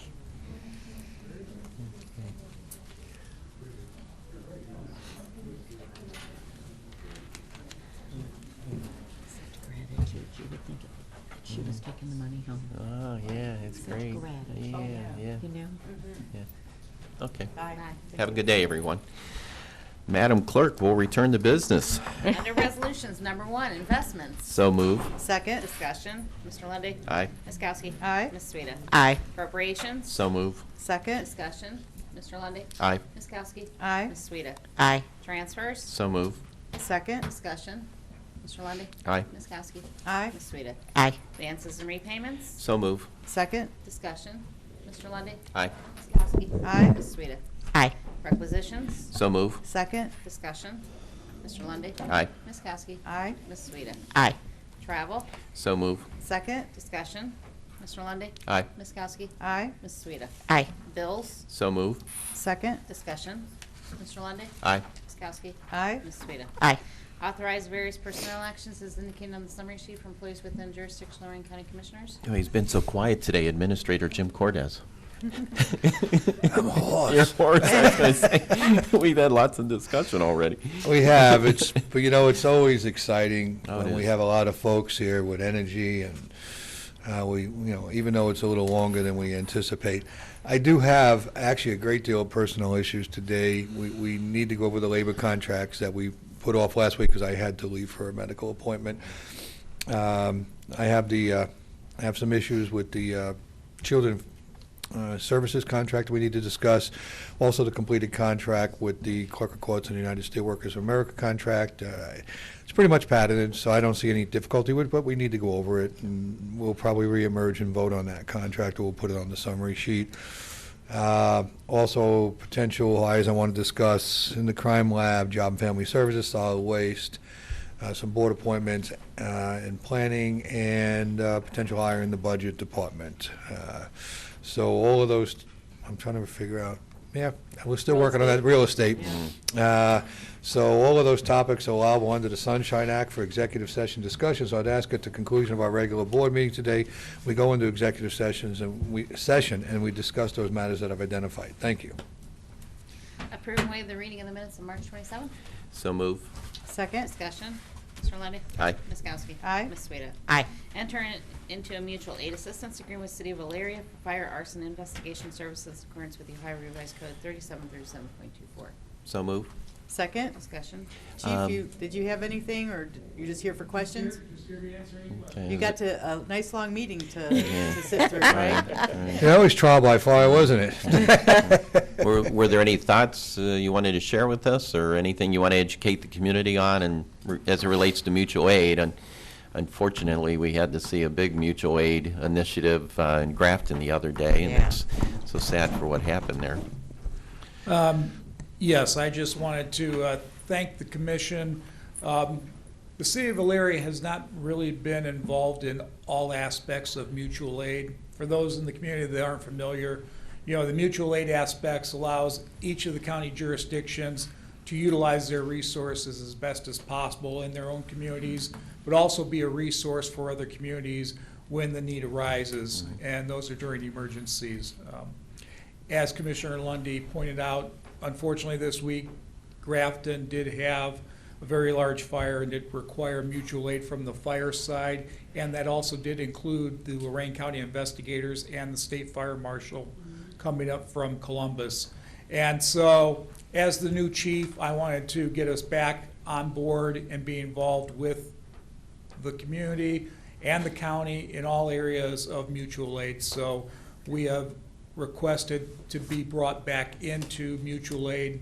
We've covered pretty much every other area. We just wanted to add arson and fire investigation. Do you want to introduce yourself for those people that don't know you? Yes, Chief Carl Maxey, Elyria Fire Department. New fire chief beginning in January. Thank you. Thank you. Did you, I mean, since you're here, if you're comfortable, would you be willing to discuss how the mutual aid worked out yesterday? I know you played a role in that, but. Yes, the mutual aid system works through the county 911 system. It works very well. They have two different types of aid. They have automatic aid as well as mutual aid. Automatic aid is things that are pre-set up to come in and have multiple jurisdictions respond. Mutual aid is a request, and that's normally done after you've decided that your resources can't handle the incident. So with the incident in Grafton, they did have some automatic aid.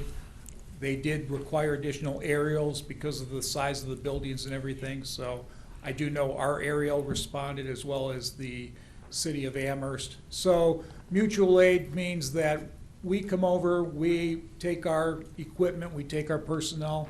I believe we were there for roughly 6 hours and just support the community in anything they need. With mutual aid, everyone's responsible for their own billing, their own salaries, their own workman's compensation. So it's just part of the collaboration of working with the rest of the community. Yeah. Thank you. Okay. Thank you, Chief. See, the mayor's here. Mayor, did you want to add anything on what happened in the community the other day, or update us? I got to tell you, our prayers go out to your community. It's just devastating to have that happen. Yeah, if you could come up to one of the podiums. I don't mean to put you on the spot if there's something you'd want to share with us, but since we had the topic discussed here and saw how mutual aid is important to a community. And I'd like to thank the chief, because they had Tower 8 there for, like you said, over 6 hours, and it was a critical piece of keeping that fire contained. Nice. They set up behind the fire structure, and they just, I'm not sure, but it was well over probably 500,000 gallons of water went through there. Wow. And, a lot of that water that came through the Tower 8 was supported by the water shuttle program that the county has with all the surrounding communities. So there was water shuttle, I think 8 different departments who were running water shuttle there. And they kept up with, there wasn't a lack of water. Good. And a lack of response. So we just recently put up a water tower and completed some infrastructure downtown, which was significant. We were filling water in our water tower at about 700 gallons a minute, and they were using about 500 gallons a minute. Wow. So we were, there's just close to probably 1 million gallons of water when they totaled it all up that went on that fire. So I was actually here for the earlier part of your meeting, which I was late for, but I appreciate the fact that the matter you handled earlier got handled. It's great that when you have an annexation that there truly doesn't always have to be contentious. There can be cooperation. And that was a good example of where we reached out to developer, the township, and the village, and we found common ground to make something work. Nice. So Great job. Did need Yeah. to get it surveyed 10 times. Yeah. Right, That's good. exactly. Well, thank you, Mayor, and you know, we're, I think a lot of us are trying to research and figure out if there's some ways that, you know, we can be of assistance in some way, or if you think of some ways, I know we're Yeah, the researching a state, couple things on our has end, reached so. out to us and everybody, we really appreciate Mhm. it. Yeah, I got up Monday morning to go to the post office box downtown and was greeted with a plume of fire. So, Wow. It was quite the event. And, you know, those old structures started in the rear, and it just, the prevailing winds just pushed it up through the building, so it was, glad nobody got hurt. Right. Everybody was Sure. safe, so, Yeah. thank you. The important Yep. part. Thank you, Mayor. Thank you. Thank you. Yeah, we'll have to, I was having a conversation with Tom Kelly, and he was explaining about the water shuttle and how important that is when you get into a big fire situation. And, you know, you only got so much water available at a time, but I guess there were some crews spending most of the day just shuttling water, right, Chief? So a lot of logistics go into those things, and as we said, that's an important example where the mutual aid is so important. I believe there were also units from Medina or Medina County that assisted. So, it's good to have a mutual aid agreement in place. Anything further? Mr. Lundy. Aye. Ms. Kowski. Aye. Ms. Sueda. Aye. Enter into lease with Port Authority for 540 South Abbey Road, Elyria, being a portion of Unit 2, effective retroactive to February 1st, 2017 through January 31st, 2026, at an annual cost of $118,000. So move. Second. Discussion. Mr. Lundy. Aye. Ms. Kowski. Aye. Ms. Sueda. Aye. Approve and enter an emergency contract with U.S. Bridge Cambridge not to exceed $94,055 for immediate repairs to the Stocking Road Bridge 0038 in Rochester and Brighton Townships. Grant application to District 9, Round 33, received 48% due to potential safety hazards associated with the closed bridge. OPWC agreed to advance the funding so that the construction can begin immediately and will be paid from the engineer project bridge account. So move. Second. Discussion. Mr. Lundy. Aye. Ms. Kowski. Aye. Ms. Sueda. Aye. Public comment. Anyone wishing to address the board this morning? You have 3 minutes to address the board. Seeing no one. Mr. Cortez. Mr. Cortez. So fast again. That's right, we're back to you. Everybody just fled the room. Matt, you let him out. Yeah, I know. There goes Peter. Yeah. I think once we're in here, we should lock the door and only buzz them out. Yeah, okay, Peter. I just want to wish my Navy buddy who lives next door to me a happy birthday, Bill Stubbs, this week. Yeah. All the veterans left. I'm sorry, I should have said something earlier, but I wanted to wait till my comments. There is. He's a WW2 and Korea War vet, retired Navy. I took him out to dinner Saturday night. That was really cool. It's a little difficult and challenging getting him out, but he's one of the original EOD prior Navy SEALs. Did that stuff before there was SEALs. He was 93 this week, and we went out and had dinner, and the man still can drink me under the table. We did have a DD, a designated driver, not a diver. But you know, it's there's not a lot of WW2 guys still around, and so if you know a few, treat them well. Please think about them even on non-special days. You know, I've only lived down there a few years, but you know, I know Bill is a special guy, and I do try to remember him a few times a year and spend a little time with him. It's he served our country in two big wars, and so I have a lot of fun talking to him over dinner and a couple cocktails. So happy birthday, Bill! And we Do have you a, want to describe the gift he received? You were saying was so special. well, you know, Somebody there was some challenge coins, there was proclamations from some of our federal legislators. There was, we had put a whole package together of Nice. different things, and you know, I waited till I had the dinner all scheduled, but we waited till late to bring it all together. So it wasn't a complete surprise, but more elements of it were a surprise. And one of his grandsons was able to fly in from Denver and do a few things, and so you never know, they're very healthy, 93, but you just never know. So we do try to take advantage of some opportunities. Small folks, but I'm always impressed of that I get to spend time. And he wasn't somebody that went into World War II a month before it ended. I mean, he actually served overseas, fought,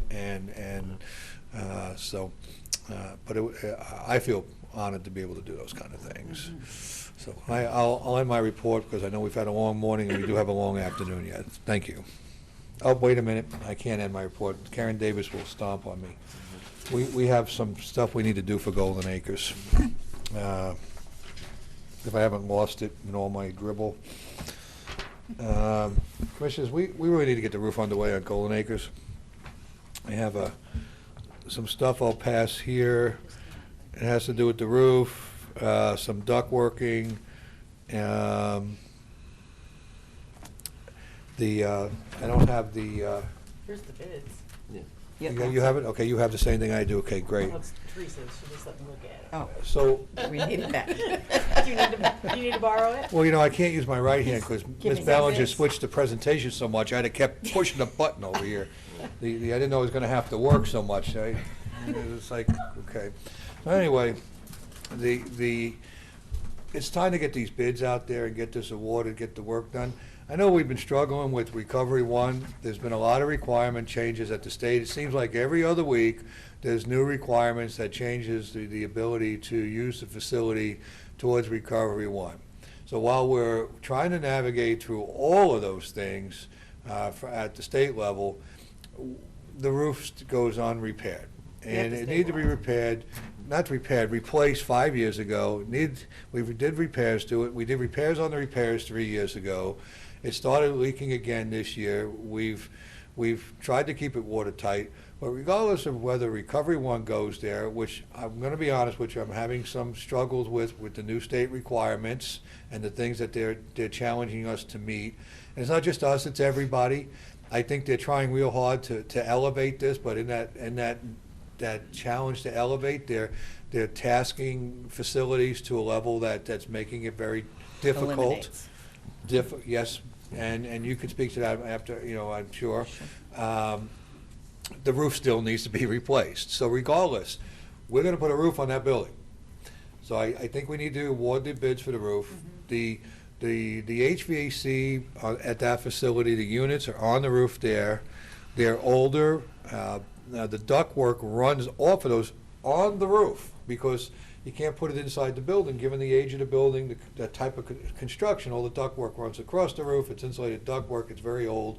Has to be removed to work on the roof, so you don't use the old ductwork on the back. The insulation comes off it. It's not good. So I want to also award, but not initiate the work on the ductwork, so that we have that done. Because I'm having the HVAC units inspected and looked at closely. Rather than replace them right now, I would like to get a few more years out of them. I want to make sure that's possible. I believe it's possible. And if that's the way I think it is, then we'll go ahead and install new ductwork off of those. And so that inspection will be ongoing while the roof is being done. It had been our plan, or what had been other people's plan, to replace all of that equipment. It's just cost prohibitive right now unless we have a better understanding of the future. Right.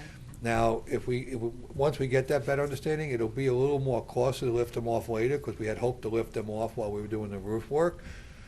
But not knowing exactly where all these requirements are going, I just can't recommend lifting those HVAC units off right now and replacing them. Unfortunately, if we had gone forward with the project, we would be grandfathered in, but because we're a new entity coming to the game. Maybe on some elements, Yeah. on some elements. I'm not sure on all elements, maybe on some. Depends on which services we were providing, and it's been a hard road to figure out which ones were. I will tell you, I got kind of confused yesterday at the last meeting about really what we were doing. We've gone from this to this, and so that said, I still know we need this roof. Yeah. Yeah, well, the state keeps moving the ball, and we will have follow-up conversations with folks in Columbus and try to figure out how to make everything merry, but yes, they are definitely moving the ball all the time on the field here, and it's hard to get a good gauge. So with the new administration coming in, that provides some challenges too. The new administration is very supportive of wanting to address the epidemic throughout the state. However, the way things would be delivered are still being, I guess, worked out. But we were waiting for them to give us some requirements, if you will, and waiting, and those finally were produced, and as I said, also because of the transition to a new administration. But so we'll have some conversations and see what things look like. But in the meantime, we have a responsibility to take care of a county-owned building, and it certainly needs a roof. And then we're also going to give the county administrator authority that if there is a need for the ductwork to be adjusted, that's $38,000 for that. It probably will be. So- The only change in that will be if the units, some of the units prove unusable, then we'll have to talk about 1 or 2 replacements. That may alter the ductwork. If it goes the way I hope it goes, and I said hope, not the way I think, I said hope, then we'll just proceed ahead with that ductwork. So that's where we're at. And when I know more, I'll let you know more. And Commissioner Lundy, you know, the building is a substantial building, so I watched the county in the 90s allow Green Acres to, which I thought was a really gorgeous building, to fall completely in disrepair. By the time I became the county administrator, the building was really not salvageable anymore. And that was a terrible thing, and I just don't want to see that happen to Golden Acres while we're trying to reprogram the building. Even if we don't reprogram, the building needs to be stabilized and maintained even into the future. We're still conditioning the building in a minor way. It doesn't take a lot to maintain a building. It takes very little to let it go to waste. Preservation's important there. Okay. So, Madam Clerk, do you want to? Manor Warning Contract Absolute Roofing and Construction, Inc., Cleveland, in the amount of $260,980, and then an additional, if needed, $38,830 for the duct. Okay, so moved. Second. Discussion. Ms. Kowski. Aye. Or Mr. Lundy. Aye. Ms. Kowski. Aye. Ms. Sueda. Aye. I get 2 votes All that the time. same, see? There you go. That's because he took mine I know, I last. took I your know, one that's what I last said. last Last weekend. weekend. I don't know how that happened. All right, I think I'm finally done now. Okay. Thank you. Mr. Ennis. Well, I guess I'm going to join Jim in picking on the president. You let everybody go before I got a chance to.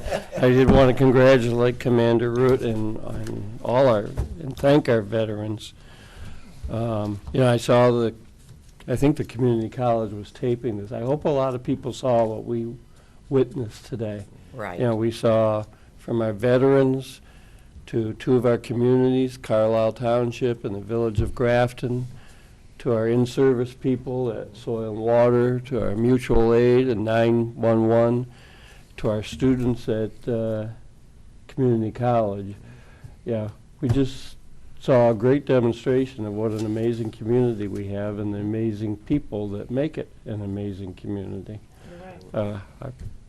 It's just incredible to see all that happen in front of us. And as somebody getting long in tooth, I'm comforted with the capability and perseverance of the young people that are going to be our future. So, Absolutely.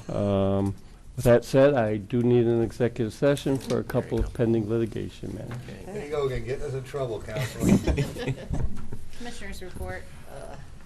Well, after last week's meeting, Commissioner Sueda and I attended the ribbon cutting for the Silver Maple Recovery Center at the old soccer academy in Lorain. This facility is absolutely stunning. It's beautiful. There'll be a benefit for people who have private insurance, but we still have a need for people who don't have insurance or are on Medicaid. So that's where Recovery One comes in. And then from there, we attended Chad Schneider's fundraiser at Wolfie's. He's running for city council in my ward in Elyria. Friday, I attended the viewing of Wendy Davis. She's a very young, vibrant woman. Her mom is Brenda Davis, who sits on City Council. She passed away. She also worked for us at Job and Family Services. So our thoughts and prayers go out to Brenda Davis and her family. I've known Brenda for 30-some years, so very nice family. Friday evening, Judy Nedwick had her her fish fry, which is amazing. Really good perch and shrimp. And then Monday, Dan Telerik had his 30th year fundraiser, and it was the No Joke fundraiser, and it was opening day of the Cleveland Indians. Right. And so they had like hot dogs and Cracker Jack, and the Indians game was playing, and they won. So it was a very good good fundraiser for Dan Telerik. He's been around a long time, great guy. So that is the end of my report. Yes, as was pointed out by Lori, our prayers go out to Brenda Davis and her family with the loss of Wendy, one of our employees here in the county, and quite a loss for the community, and a good family. And Brenda's always been a great public servant as well, too, on Elyria Council. Our prayers, as we said, Mayor, go out to you and your community and everyone involved, and we're researching to see if there's some ways we might be able to assist you, and we can help you cut through any of the red tape on anything. Certainly let us know if we can be of help to you. We obviously want to thank all the firefighters, the volunteers, and the mutual aid firefighters who were there to battle that blaze, and so it shows that mutual aid is important and serves a very important role in our community. The Vermilion dumpsters were provided over the weekend, and I know Tom Kelly was there, and they had volunteers in the community show up to help with the cleanup there at the Vermilion River. Also pleased to see that the President's deciding to restore the Great Lakes restoration funding that was going to go from $300 million to $30 million. We had talked about possibly sending something to D.C. to point out the importance of that, so we're pleased to see that that funding is going to be restored. I had the opportunity to attend NOACA's Public Transit Human Services Transportation Plan meeting. Wish we had had a stronger turnout, but still they were looking for community feedback on how better to serve the community.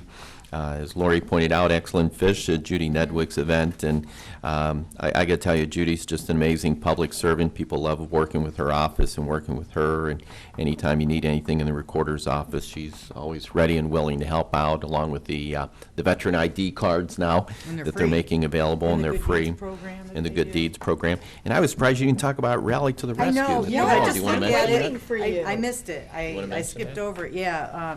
Saturday, Rally to the Rescue is an annual event at Midway Mall, and all the rescue groups come together, and you can adopt there, just find out more about what the rescues are doing in Lorain County. They go above and beyond to help animals find new homes, so kudos to everybody involved in that. Yeah, I just wish we had that many people at the mall every day of the week. I know, it's packed. I actually, walking through the parking lot, I almost had 2 cars hit me, and I thought, geez, who'd ever thought that would happen in the mall parking lot? But a great turnout for that, and thank the folks at WOBL and DLW, and working in partnership with them and our shelter and everything else. So. Saw that the Senate and the House finally came to terms through conference committee on the gas tax being increased 10.5 cents.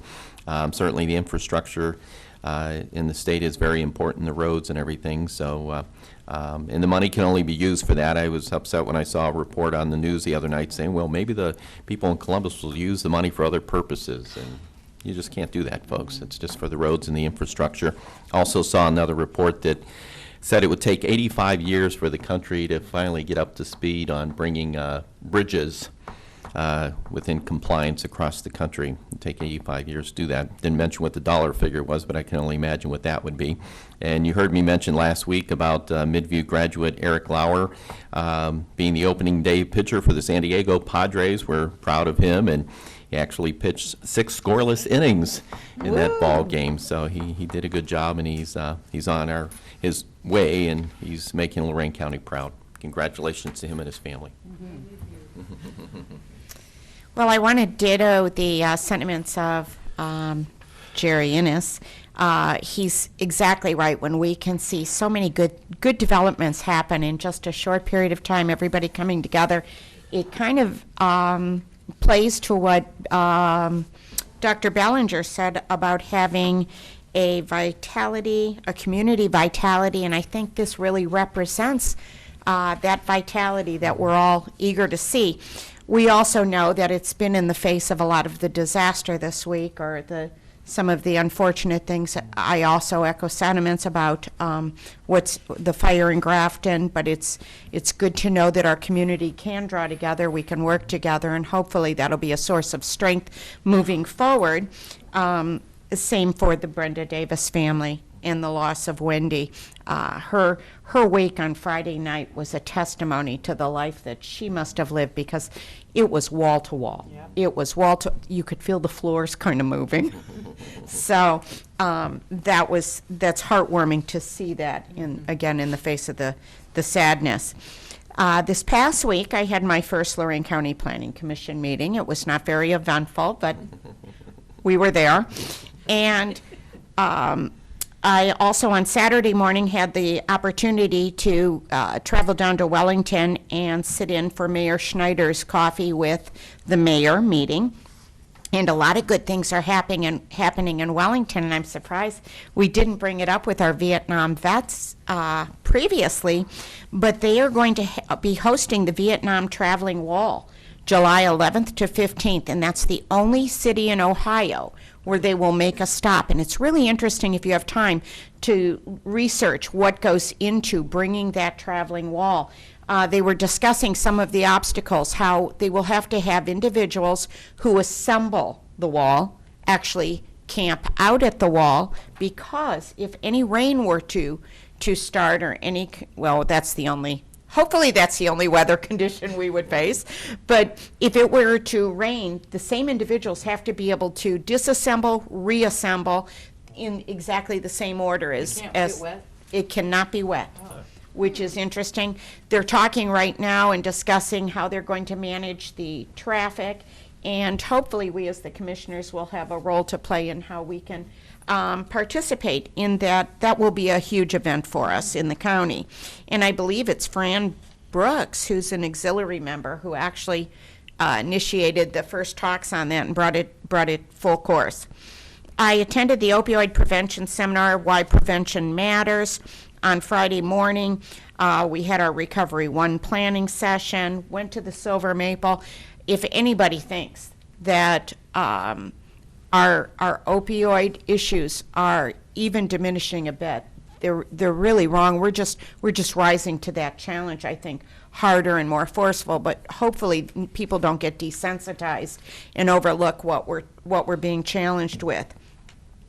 I'm also on the Economic and Industrial Development Committee, and so when I met individuals all day on Saturday who said exactly what Commissioner Lundy said, how Midway Mall was full of folks and how well attended it was, it kind of got me thinking outside the box. We always say, if you build it, they will come.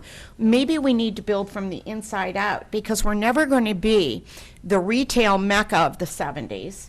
Back at Midway Mall, but maybe that was a trigger for more activities to be sourced inside the mall, where we're drawing individuals in and can expand interest for other businesses and initiatives who would see that activity, kind of like they're doing at the Black River Landing, where they're bringing in thousands of folks on Fridays and often Saturday evening, and now Lorraine is seeing a growth that's in response to the traffic and the population of those events.